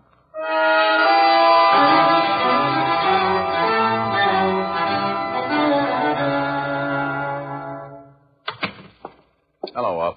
Hello, Rick. You see the wife? Yeah, lovely girl. Type you'd like to bring home to Mom. You find out anything? Nothing in the room to indicate the doctor was pushed out of the window. Mrs. Farmer didn't know the doctor. Said her late husband didn't either. But she thought at first I was from an insurance company. Well, what company? Oh, a National Mutual. Otis.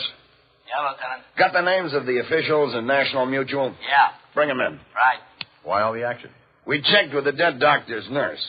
She said aside from his regular practice, he worked for 2 or 3 big insurance firms. National Mutual was one of them. I didn't think of a connection then, but I made the check just in case. Well, George Farmer was burned to death. Dr. Evans knew something about Farmer. Farmer was insured with the National Mutual, and the doctor worked for National Mutual. Might be a tie-up. The vice president of National Mutual is Arthur Peterson. It's not too late. Let's take a run over to his house and see if he knows anything about it.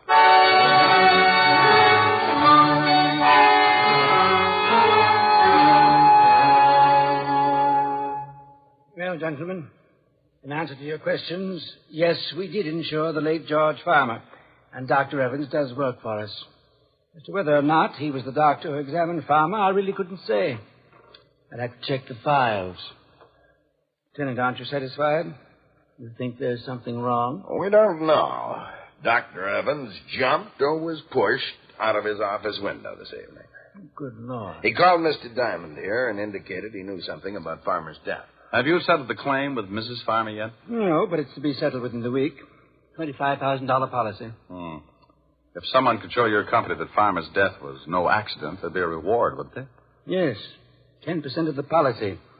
In this case, $2,500. Oh, half of that'd be about $1,200. You think we could look at your records tonight, Mr. Peterson? It's very important. Of course. I'll just get a coat and we'll go right down to the office. We left with Mr. Peterson and headed for the offices of the National Mutual. A quick look through the files showed us what we wanted. A full report on the state of George Farmer's health. Okayed for insurance by the examining physician, Dr. William Evans. It's too bad the first claim on an accident policy has to be a death. Well, that ties that up. Now what have we got? Enough to keep on looking. I think I'll go have a long talk with Farmer's wife. Our company detectives checked that. She was right here in the city when her husband died. Well, a little talk won't hurt. Who sold Farmer the policy, Mr. Peterson? According to the files, the insurance man was Mark Names. You have his address here? Yes. Here you are. Good man. One of our leading salesmen. While you're talking with Mrs. Farmer, Walt, I think I'll run over and see this man Ames. Maybe he can do us some good. If the late Dr. Evans hadn't offered me $1,200, I would have okayed his fourth-floor dive as an act of suicide. But the way things were shaping up, he was going to split an insurance reward. And knowing doctors to be pretty practical people, I just couldn't imagine him giving up that kind of money for a fast trip to the sidewalk. The home of Martin Ames was an apartment on the Lower East Side. His wife answered the door. No, my husband isn't here. I was just leaving. You know where I can find your husband, Mrs. Ames? It's right important. I don't know what you want, but if you want to see my husband, that's where I'm going now. I just got a call. He's had an automobile accident.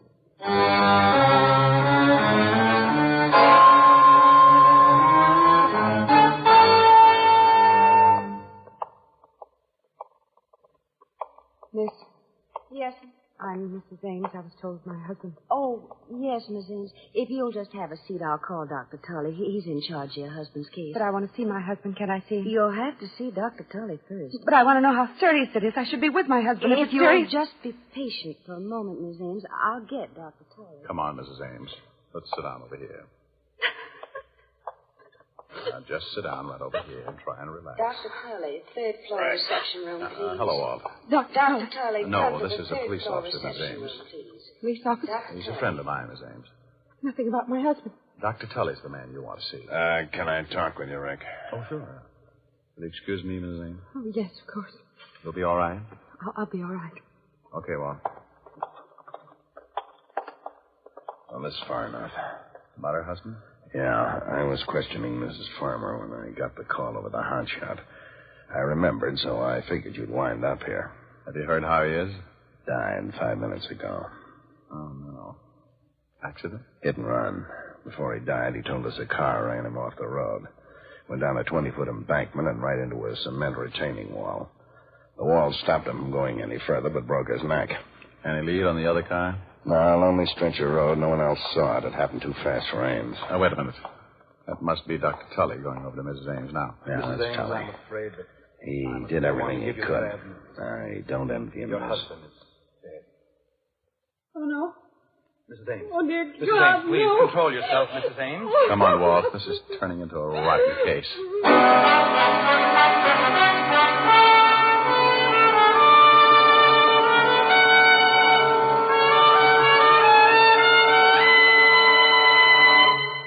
Before we continue with the adventures of Richard Diamond, Private Detective, here's your Rexall family druggist. I often think that perhaps the most common under-the-weather complaint in the average family is either acid stomach or plain old sluggishness. Well, you certainly hit the nail on the head as far as my family is concerned. And I'm also sure that's why there are literally millions of bottles of Rexall milk of magnesia on hand right now in family medicine cabinets. Why, that sounds almost unbelievable. No, ma'am. Not when you know that Rexall milk of magnesia is both a quick-acting antacid and a thoroughly effective yet gentle laxative. What's more, Rexall milk of magnesia has none of that unpleasant, earthy, gritty taste. Say, my family would really appreciate that. Then why not let them see for themselves just how creamy smooth and actually pleasant-tasting Rexall milk of magnesia really is? Ask for it at Rexall drugstores everywhere. And remember, you can depend on any drug product that bears the name Rexall. And now back to tonight's adventure with Richard Diamond, Private Detective, starring Dick Powell. A little after 6, I got a phone call, and by 6:30, the man who called was lying on a sidewalk, broken in two from a 4-story drop. 2 hours later, an insurance salesman named Ames was run off the road and ended up with a broken neck. Coincidence? Not a bit. Walt found the location of the place where George Farmer had burned to death. Then we climbed in the squad car and started the long drive for the Catskills. Around 7 in the morning, we turned off the main highway and onto a dirt road. A sign reading, Sportsman's Retreat, 2 miles, pointed the way. And 20 minutes later, we were pulling up in front of the lodge.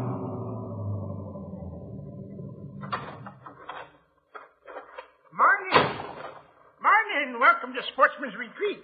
Morning. Police car, ain't it? I'm Lieutenant Levinson, 5th Precinct, New York Police. This is Mr. Diamond. Oh, howdy. Oh, yeah. You up here about Mr. Farmer's death? Unofficially.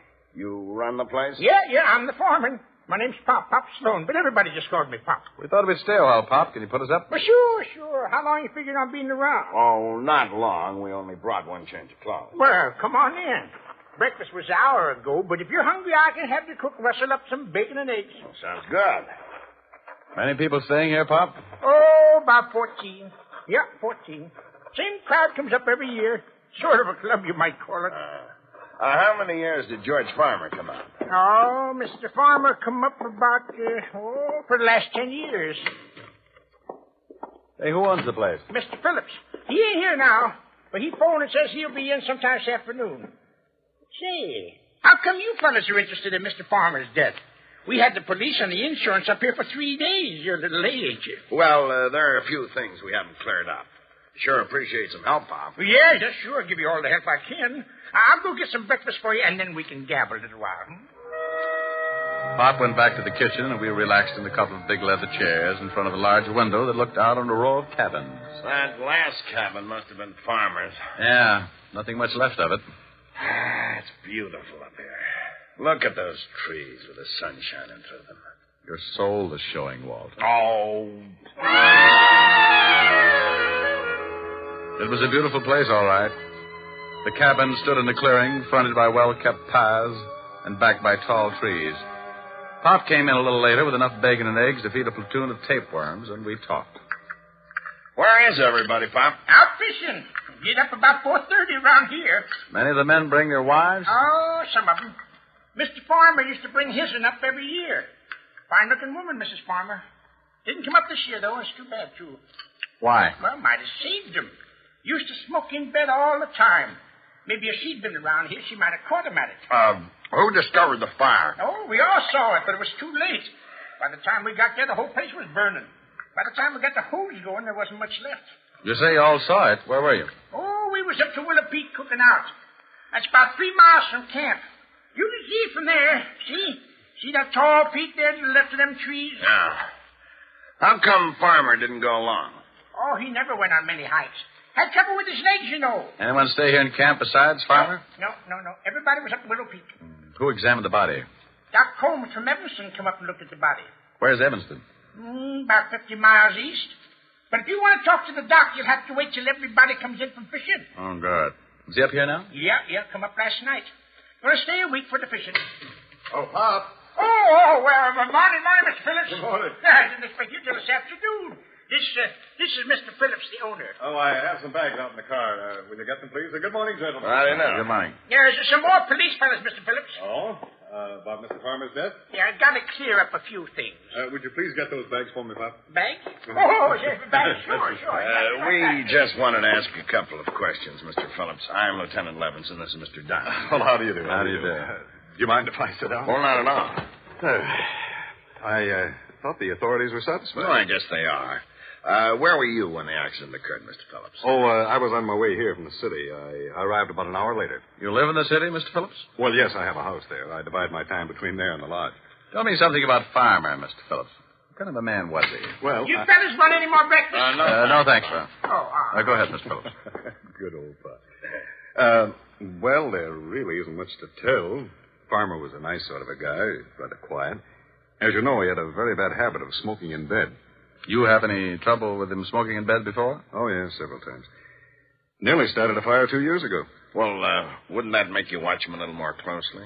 Well, you see, his wife came up with him every year, but this one, she was usually near enough to prevent any trouble. How long did he usually stay here? Oh, week, 10 days, however long his vacation lasted. Mm-hmm. What was his business? I think he was in advertising. Make much money? I have no idea. He certainly never spent much. He was tight as the devil. He was known for it, in fact. Coming up here was the only luxury he allowed himself. He'd tell everyone he'd save all year just to come up here and relax for a week or two. Hey, Lieutenant, here comes Doc Holmes. He must have got his limit. Oh, you gentlemen interested in talking to the doctor? Yeah, Pop tells us he was the one who examined the body. Well, what'd you get, Doc? Hi, Pop. I got my limit. Oh, good for you. Come on over here. A couple of fellas want to talk to you. Well, how are you, Phil? Hello, Doc. Pop said you weren't due in till this afternoon. Uh-huh. Oh, this is Lieutenant Levinson and Mr. Diamond. How are you? Police? Yeah. They want to ask you a few questions. We got to clear up a few things about George Farmer getting burned to death. Pop, that's enough, Pop. I was only trying to help. Well, certainly, gentlemen. Here, will you take these fish, please, Pop? Fish? Oh, the fish. Yeah, sure. I'll be right back. Well, I don't think I could tell you much more than I've already told the police. Did you know George Farmer prior to his death? Oh, yes, over a period of 10 years. Did you identify the body? Well, not at first. It was too badly burned. Not at first. You mean you did identify it later? Well, when they told me that George had a broken wrist, I found the broken section of bone and identified him. Broken wrist? Oh, yes, Mr. Diamond. You see, when George arrived, his lower arm was in a cast. He told us that he'd broken his wrist the week before.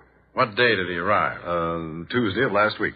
Well, put in a call to Otis and have him find out where George Farmer had his broken wrist treated, and most of all, when the accident occurred. Well, what are you getting at, Rick? Then have him find out the date the insurance policy went into effect. Doctor, which wrist was broken? The right one. And it was in a cast, huh? Mm-hmm. Would you say he could move his fingers well enough to write? Depends on how recent the accident. Step on it, Walt. Okay, but I don't get it.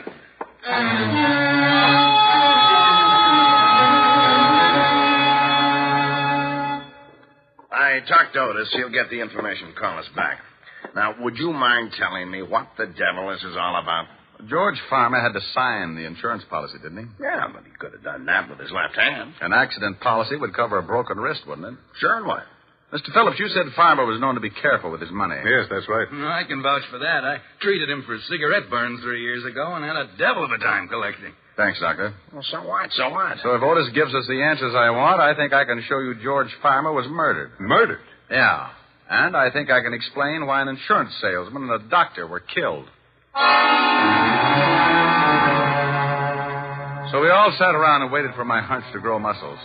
I kept turning the whole thing over in my mind, and the more I thought, the more the whole thing tied together.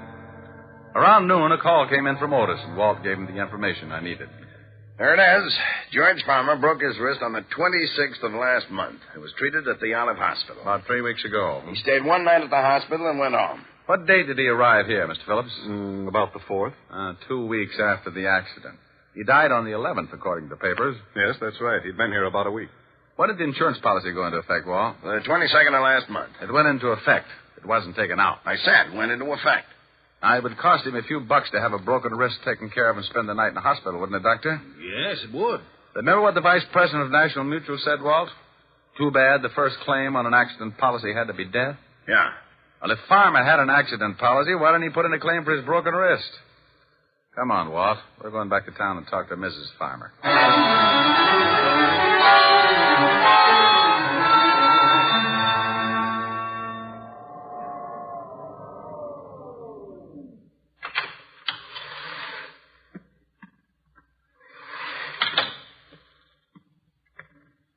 You got your men spotted around the building? Whole block surrounded. Peterson and Evers are covering the front. Cars at every corner. Isn't Otis going to play? Well, there's been some complaints about noisy cats in the neighborhood, so I stuck Otis and back in the alley. He'll drive every cat right into the river. You might have made a mistake. One yell out of Otis, and he'll end up with all the shoes in the block. Here it is. Yes? Oh. Mind if we come in, Mrs. Farmer? No, I guess not. Well, what is it this time, Lieutenant? We think your husband was murdered. Well, that's ridiculous. Now, we know you didn't do it, but you were in on it. You know who did. Are you serious? Very. We just had the lab make a check on the insurance policy. The signature and the fingerprints were from the right hand. Well, of course they were. So your husband didn't have a broken wrist at the time? Well, no, he did that sometime later. And you'll swear that it's his signature on the policy? Certainly. I went to the doctor with him. I thought you said you didn't know a Dr. Evans. Well, I don't. He was the insurance doctor. Well, I'd never seen him before or since. How could you expect me to remember... Your husband didn't turn in a claim for his broken wrist. He didn't? Well, that was his business, wasn't it? Don't you think it's rather strange to take out an accident policy and not turn in a claim on your first accident? I don't know. I didn't bother with my husband's affairs. Is this your husband's driver's license? Where did you get that? Motor Vehicle Department. Is it your husband's license? Yes, I guess so. The signature on his license is not the same as the one on the insurance policy. What do you mean? He means that the signature on the insurance policy is a very clever forgery. Who forged it, Mrs. Farmer? I don't know. I don't know what you're talking about. Who went to that doctor's office representing your husband? No one. Why in the world would I do that? Why would I have someone represent my husband? Probably because you wanted your husband out of the way. That's horrible. Get out of here. That's not true. Who was in on it with you? Who killed your husband up at his cabin at the lodge? Get out. Get out. It had to be someone at the lodge who knew what cabin he was in. No. Did you get the papers your husband's picture? Yes. You're lying. The newspapers told us you claimed not to have them. Well, I don't remember. I don't remember. Oh, sure you do. You didn't want to give the papers a picture of your husband because you knew the insurance salesman and the doctor would identify it as not being the man who took out the accident policy. No. You knew your husband was going to take his trip, so you planned his death and stayed home for an alibi. The picture came out, and the insurance man and the doctor had to be killed. A man killed them, Mrs. Farmer. Someone strong enough to run a car off the road and lift an unconscious man out of a window, feet first. Who killed him, Mrs. Farmer? Hey, you, stop! Stop! Lieutenant! Otis has got something. Well, let's get out of the fire escape. Stop or I'll shoot! There's a new line. Somebody halfway up the fire escape. Look out, Otis! Move over, Walt. Otis is going to hit a herd of elephants in the broom closet. I got him, Lieutenant! He got him. Oh, make him happy, Walt. Climb out there and see what we got. Okay. Just take it easy, honey. Frank! Yeah? It's that guy Phillips, the one who owned the lodge. And he's dead. Well, Mrs. Farmer, that's it. Want to tell me about it? Oh, yes, it doesn't make any difference now. Phillips killed your husband and the other two men? Yes. We fell in love 3 summers ago. But he planned it. The whole thing was his idea. Oh, sure, I know. But the state is pretty narrow-minded about those things, honey.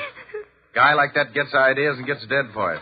You like his ideas, and you just got to get in some kind of trouble along the way. Go on, Melonhead. Climb in. You're not hurt that bad. I guess. Oh. You get shot, Otis? No. But I'd like to ask you something, Shamus. Did you throw a shoe at me?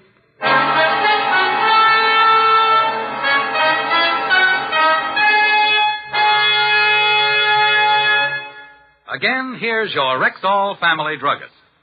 Whenever you're suffering the pain of a headache, remember, there's no faster-acting aspirin made than Rexall aspirin. When swallowed with water, the 5 full grains of pure aspirin in every Rexall tablet are ready to go to work for you even before they reach your stomach. Ask for Rexall aspirin at Rexall drugstores everywhere. There's no faster-acting aspirin made. And remember, you can depend on any drug product that bears the name Rexall. Good health to all from Rexall.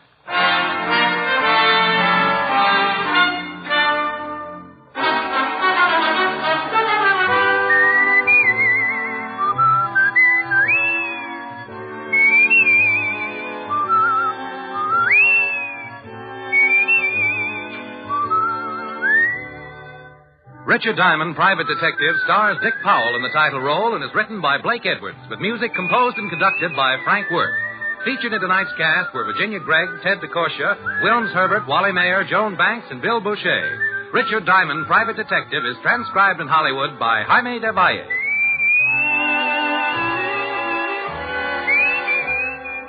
This is Bill Foreman inviting you to be with us next Wednesday at this time when we will again bring you Dick Powell as Richard Diamond, Private Detective.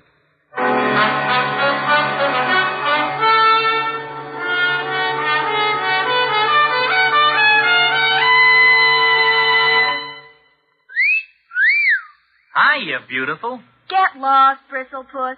You need a shave. But I have shaved. What else do you want me to do? Silly boy, she wants you to go Stag. Go Stag? But why? Because Stag is Rexall's exclusive line of men's good grooming aids, like Stag Brushless Shave Cream. No fuss, no massage, just smooth it on, and presto, you get a clean, close shave. Your face stays smooth and whiskerless all day long. I'll do it. I'll go Stag. That's it. Join the Stag line now at Rexall drugstores everywhere. Yes, to make girls care. Go Stag.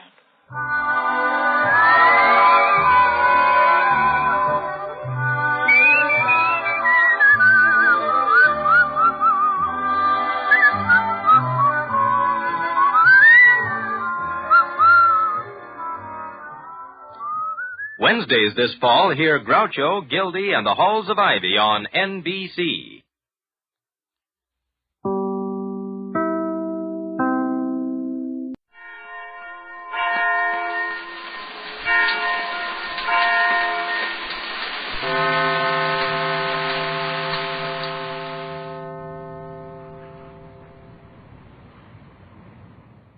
This I believe. Louise Dickinson Rich is a New Englander. She gave up teaching when she got married 18 years ago and went to live in northern Maine. Her first book, We Took to the Woods, is an account of their life in the wilderness. She says, I like being an author, but my heart is really in my other job of being a mother and housewife. Here now is Louise Dickinson Rich. When I was young, I believed that I was strong and self-sufficient. Since I was not completely stupid, I knew perfectly well with my head, if not with my heart, that life is no bed of roses. I was prepared for disappointment and for, possibly, tragedy. When they came, I'd handle them personally, with style. Only sissies leaned. I was afraid of nothing, and I could do anything. Or at least, I so believed. Nothing in this world or the next could daunt me. Big Louise, the heroine. Now I am older. I have met with poverty, flood, famine, hurricane, brutalizing labor, and illness on extremely personal grounds. I have seen the sudden and tragic deaths of those nearest and dearest to me. I have had to shoulder responsibilities for which I am ill-fitted, and the much more difficult burden of sudden, if brief, fame. I have been hard-pressed for money, as we say in Maine. I'm not whining. I've had a wonderful life, with the joys far outweighing the sorrows. But still in all, there have been times when I was fair to middle and desperate. There was a time when my husband and my year-old son and my mother-in-law and I had one meal a day. We ate baked potatoes and salt. It didn't do us adults any harm, and my neighbor woman, Alice Miller, provided me with 6 oranges and 6 quarts of milk a week. She kept 2 cows for the baby. She said her doctor's book said that babies needed it. Then there was the time in December. My husband and I were laughing together over a silly joke in the evening after dinner, relaxed in our slippers before the open fire.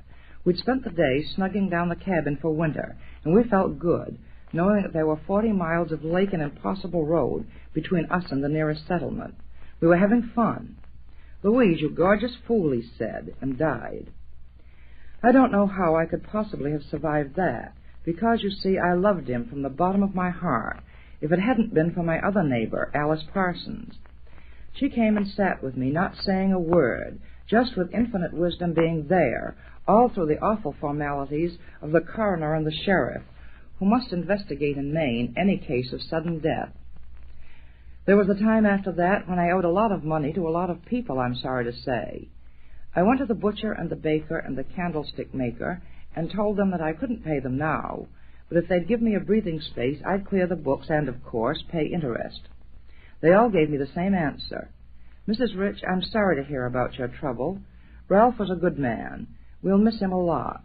About the money, take your time. I'm not worried. Any time at your convenience, and forget the interest. So now I have grown up. I don't believe in myself any more, not in myself alone. I do believe in myself as a member of the human race. I believe in the decency and sympathy and kindness of every man and woman and child that I meet. Nobody, not even Big Louise, can walk the trail alone. I know that now. I believe also that I have an obligation.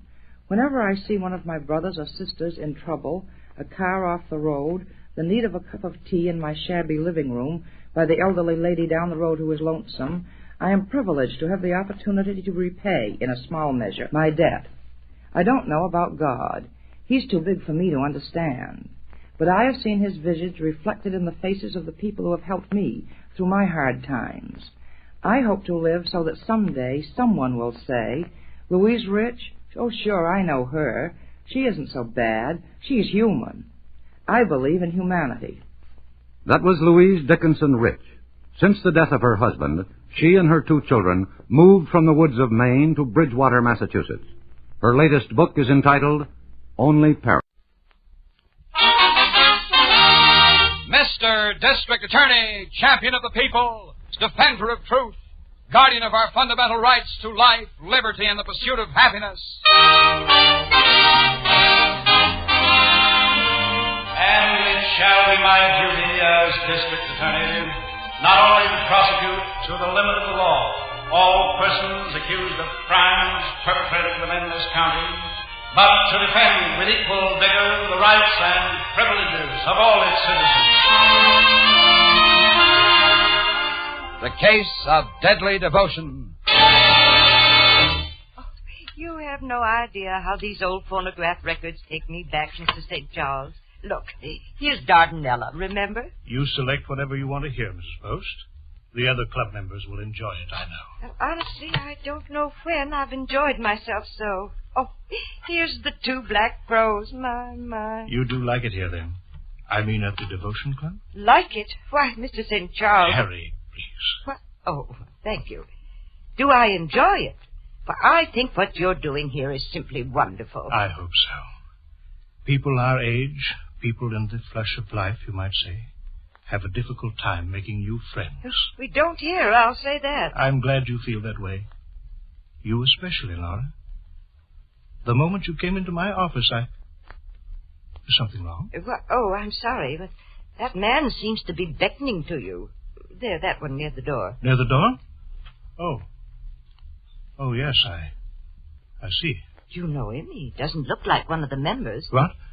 Will you excuse me, my dear? I'll see what he wants. Oh, don't worry about me, Harry. I'll pick out the records before the members start around. You don't look glad to see me, Harry. Nick, my boy. Well, don't we shake hands, Harry? Back when we were cellmates, I thought we got to be pretty good friends. Nick, you can't stay here. Look, my boy. What do you mean, can't? I'd quite a time looking you up, pal. Yeah, you got quite a layout here. What's the gimmick? Look, I'll give you my address. I have a house. No kidding. We can talk later on, but please, Nick. The Devotion Club, huh? What do? Get a lot of old dames in here and take them? Don't say that. Really, you must go, Nick. Go? Come off it, pal. We're buddies, remember? Cooped in the same hatch back in Stir. Yes, I know, my boy, but... Go! Why, you're flub-struck, Harry. I'm gonna stay.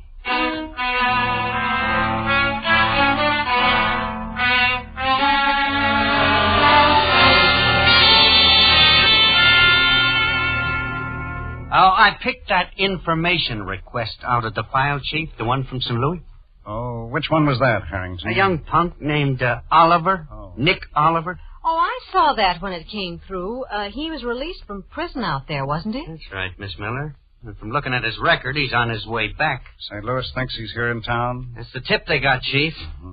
With a bum like him, even when he's released, it pays to keep an eye on him. Well, what is his record? I didn't read all the report. Well, little Nick is quite a boy, seems like. He's got an arrest record as long as your arm. And there's a charge against him now? Well, they want to talk to him about a little accident, Chief.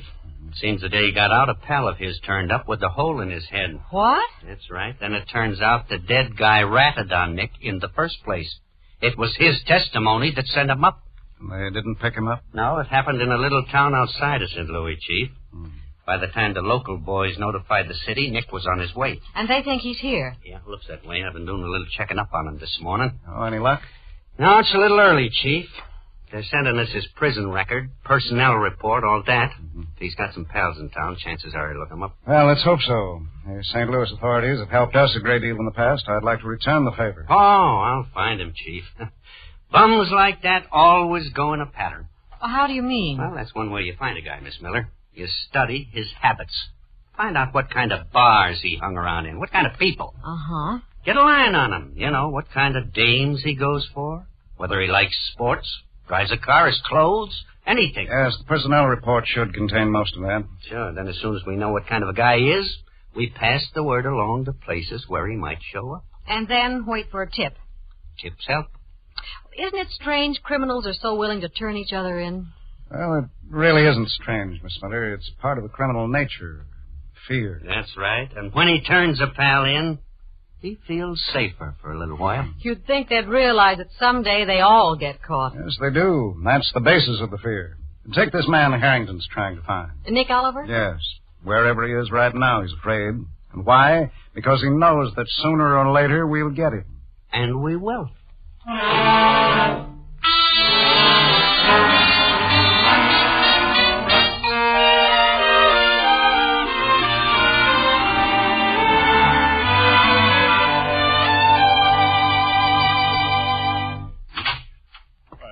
Laura, my dear, I didn't realize you were here in my office. I thought it better to wait in here, Harry. I'm delighted.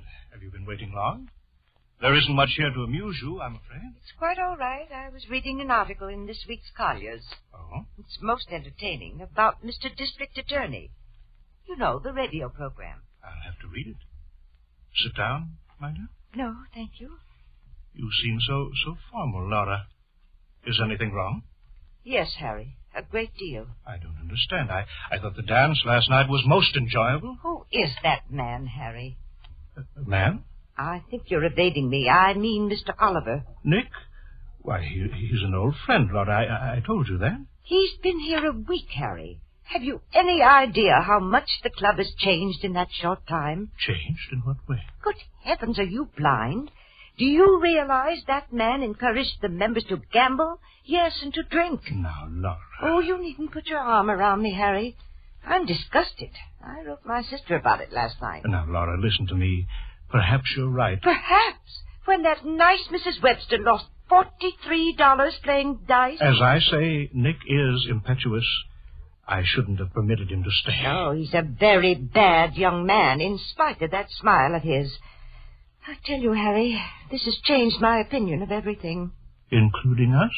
Well, to tell you the truth, I haven't made up my mind. There's something wrong here, Harry. Laura, my dear, wait. No, I'm going home now. I've had my say. Home before the dance tonight? I won't be at the dance, Harry. I'm not sure I shall return here at all. But the money, I mean, you decided to do so much. I have my doubts about that, too. Goodbye, Harry. Harry, do you think... Oh, sorry. It's quite all right, Mr. Oliver. I was just leaving. Laura, wait. Thank you, no. Goodbye.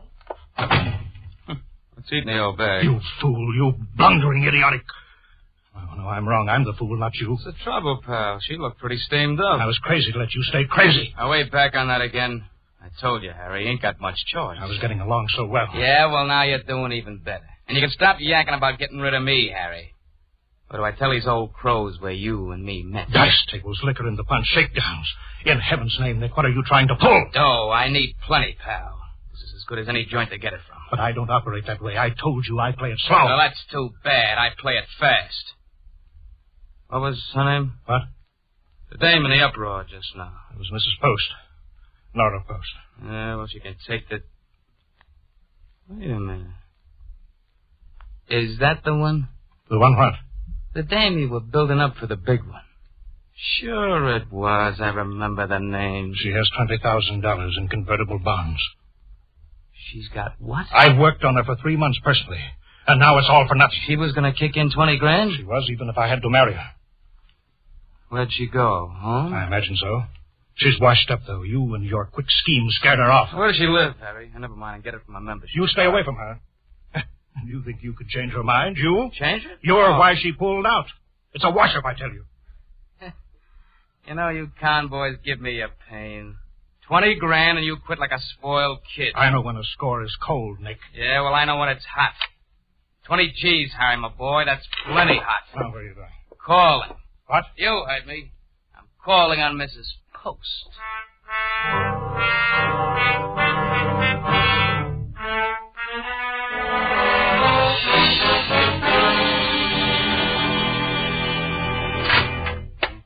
Oh, come in, Harrington. Yeah.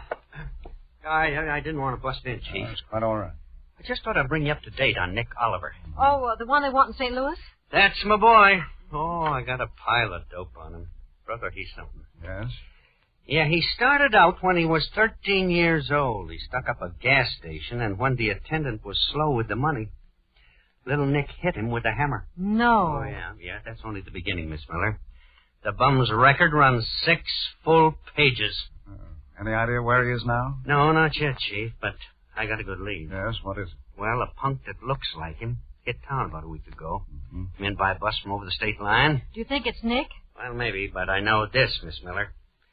When a rip and tear man like that arrives, a lot of guys know about it, and fast. Yes, remarkably fast, usually. That's the grapevine, Chief.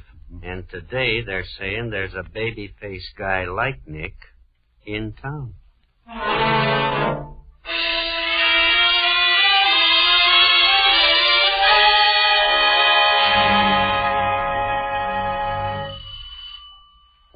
Just a minute, I'm coming.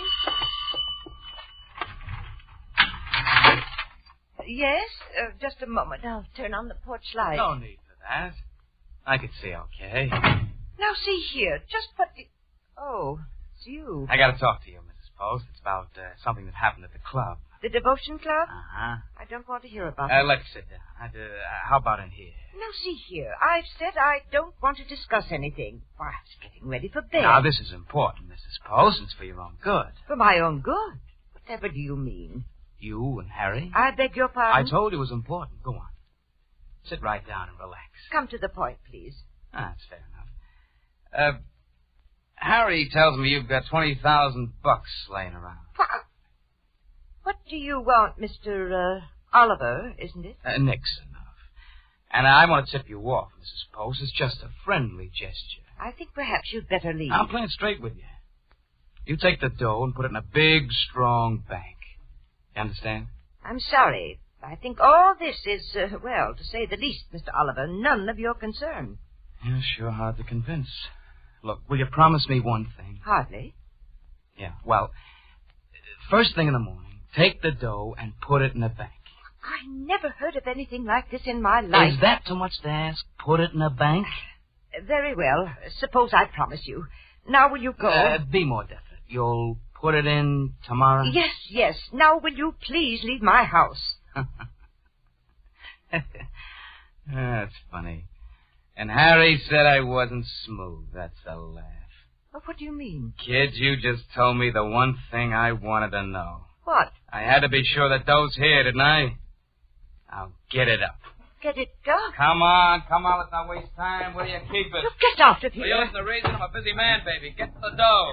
I don't believe it. I just don't. Look, I got no time to fool around. If I have to, I'll kick the joint upside down. But... Yeah, I may have to take a few belts at you. Now get smart, will you? Just hand it over, nice and easy. I'll do nothing of the kind. Don't look so greedy at the phone, kid. You reach for that and I'll break your little arm. Do you realize what you're doing, do you? Yeah, I do. But you don't. I'm getting sore, sister, and that ain't good, you know. But I haven't got the money here. You lie in your teeth. You just said so. Now get it up fast. Mr. Oliver, listen. Never mind the routine. I got one of my own. You what? How many rooms in this dump? 8? 9? I can go through them in an hour. You wouldn't dare. If I have to look for the scratch, that is. And you know something, baby? I just can't do a good job with you around Bob. I don't understand. Oh, it's simple. Either you hand over the dough like a good kid, or I'll kid. kill me. You... I'd have to, if I have to search for it, at least. You see? You've got a gun. Oh, that's the flesh of the week. Okay. Make up your mind. Oh, please. Where's the dough? I don't know. Oh, I'll be... You shot me. Please. Oh, you sure make it tough on yourself, sister. Yeah, and on me, too. Now I gotta tear this joint apart.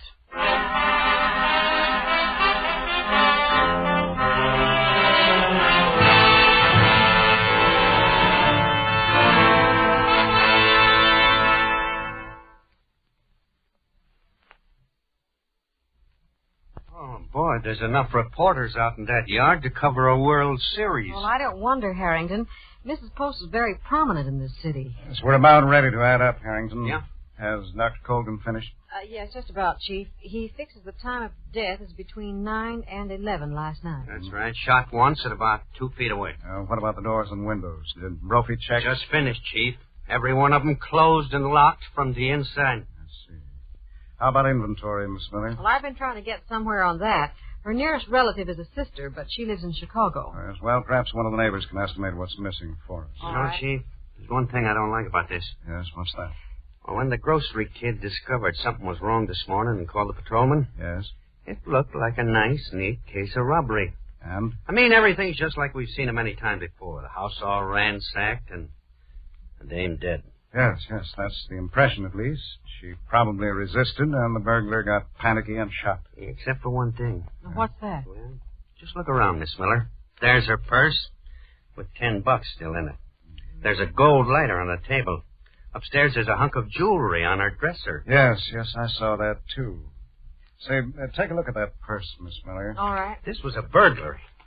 The guy sure passed up a lot of nice items. Yes, it is strange. Still, if he were frightened after he shot, he might have run out. Say, Chief. Yes? Here's something odd. In her purse? Yes. Mrs. Post belonged to the Devotion Club Limited, whatever that is. Here's her membership card. The Devotion Club? Uh-huh. Are you kidding? Why, do you know anything about it, Harrington? Well, sure I do. Well, maybe not that particular outfit, but I've heard that name. Mm-hmm. It's one of those agencies that helps people meet other people. Really? Yeah, most of them are on the up and up, but sometimes they're not. Yes, it's strange that a woman like Mrs. Post should belong to one. Put the card in your pocket, Harrington. Right. We may have to check that club. I can drop around and ask a few questions. Yes, do that. No need to arouse suspicion, however. Put a little gray on your temples, and you can drop around as a prospective member. It's a cinch, Chief. Well, let's hope the whole case is a cinch. Now, if you'll call Dr. Colgan, Miss Miller, we'll get to work.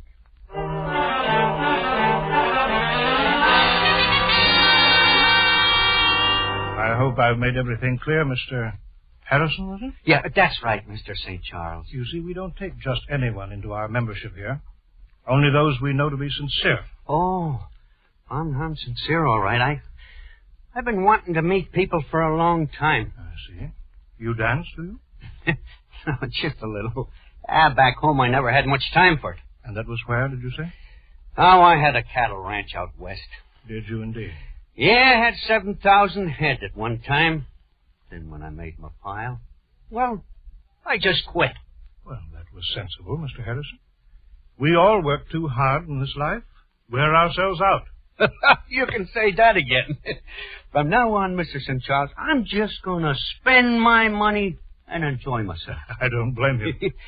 Yeah, well, could I get into your little club here, do you think? Well, ordinarily, Mr. Harrison, I interview a candidate a number of times before we accept him. Oh, yeah, sure. Then, as I explained, we make every effort to see that you meet people of your own age and interests. Suits me. And you know, sir, you suit us. I do. You do. We'll dispense with the interviews, Mr. Harrison. You can meet the members tonight.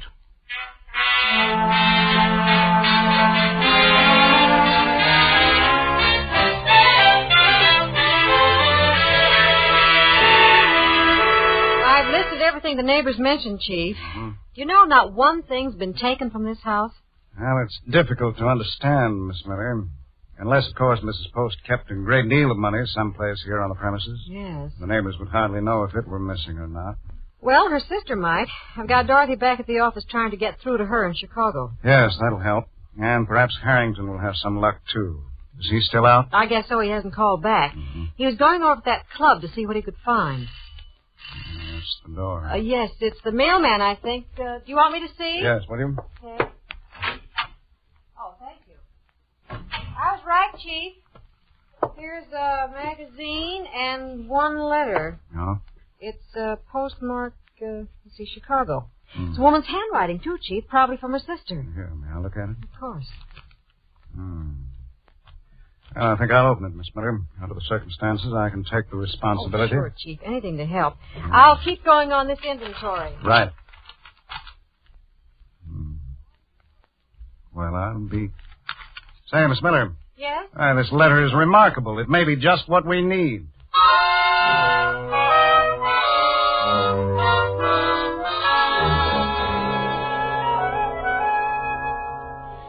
Well, Chief, the guy's a phony from away back. I could smell it all over him. This Mr. St. Charles, you mean? Yeah, Miss Miller. Slick as a whistle. Even if he's got nothing to do with Mrs. Post, we'd better break up that joint of his on general principles. Yes, we have more reason than that to break it up, Harrington. Yep. Miss Miller and I had quite a day, too. Oh, anything look good? Oh, yes, plenty. You're attending this dance at the club tonight, you said? That's right. Starts at 9. Well, all right, you be there then. And if you can, get St. Charles into his office. And here's what we're going to do.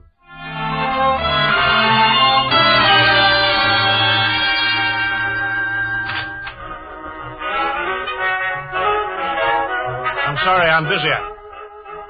Nick, I thought I told you to stay away from her. Can an old pal drop in to say goodbye, Harry? I don't want anything to do with you. You know, you conboys operate funny. We don't get mixed up in a murder. Oh, you heard about that, huh? I read the papers. It's funny, I was even thinking of giving you part of the stash. You know, just for old time's sake. You mean you got the money? All of it? I'm leaving, ain't I? That's the answer to that. But the paper said nothing was taken. You read too much, Harry. Just like back in the cell block. I had no idea. Why, sit down, Nick. No need to rush. Oh, you kill me, you know. Now you're interested all of a sudden. No, I'm not, Nick. I give you my word. No kidding. Look, I took in a new member today. He's loaded, Nick. Big cattleman from out west. Take him, why don't you? I intend to. Only you can help me, my boy. Think of it. We'll take him together. You'll take the old dame's dough, you mean? No thanks, Harry. I'm shoving off. Do you mind if I come in, Mr. St. Charles? What? Oh, I'm sorry, Mr. Harrison. I'm busy just now. If you'll... Mr. Harrison... This won't take long. Come right in, Lola. I told you I'm very busy. You. Good Lord. Hello, Harry. For the love of... What's the matter? You fellas look like you've seen a ghost. I think they're surprised to see me. You don't say. What? Yeah, I gotta get out of here. No. Stick around, Sonny. You interest me. You know, I could swear I've seen your face before. Like on the St. Louis police posters. Well, what's going on here? Don't you remember? You came to my house last night. No, I didn't. Laura, I can't believe it. The paper said you were dead. Perhaps. Do you think so, Nick? Look at me. No, don't come near me. Please don't. Nick, listen to me. She's dead, I tell you. Really, Nick? Look again. Closer. No, I tell you, no. Harry, don't let her come near me. Mr. Harrison, please take her out of here. Do you remember now, Nick, last night? You're dead, I tell you. I was there. I saw you die. That's what I'm waiting to hear, pal. All right, back up, both of you. This is a very touchy gun. Mr. Harrison. The name is Harrington, pal. Just stand still. Okay, Chief. Better stand back, ma'am. Thank you, Mr. Harrington. I do feel a little faint. Are we all set in here, Harrington? Perfect, Chief. Nick just spilled the whole story. Nick? Yeah, and a little added touch, Chief. This is our St. Louis boy. Oh. Looks kind of pale right now. Oh, Chief, the members are all waiting downstairs. Yes, we'll go down and explain things to them in just a moment, Miss Miller. Right. Are you all right, Mrs. Rogers? Yes, thank you. Mrs. Rogers? What do you mean? Hey, look, I don't get it. We were very fortunate, gentlemen. I think you knew Mrs. Post had a sister in Chicago. Sure, she said... Well, this is Mrs. Post's sister. What you didn't know, however, is that she happens to be a twin, an identical twin.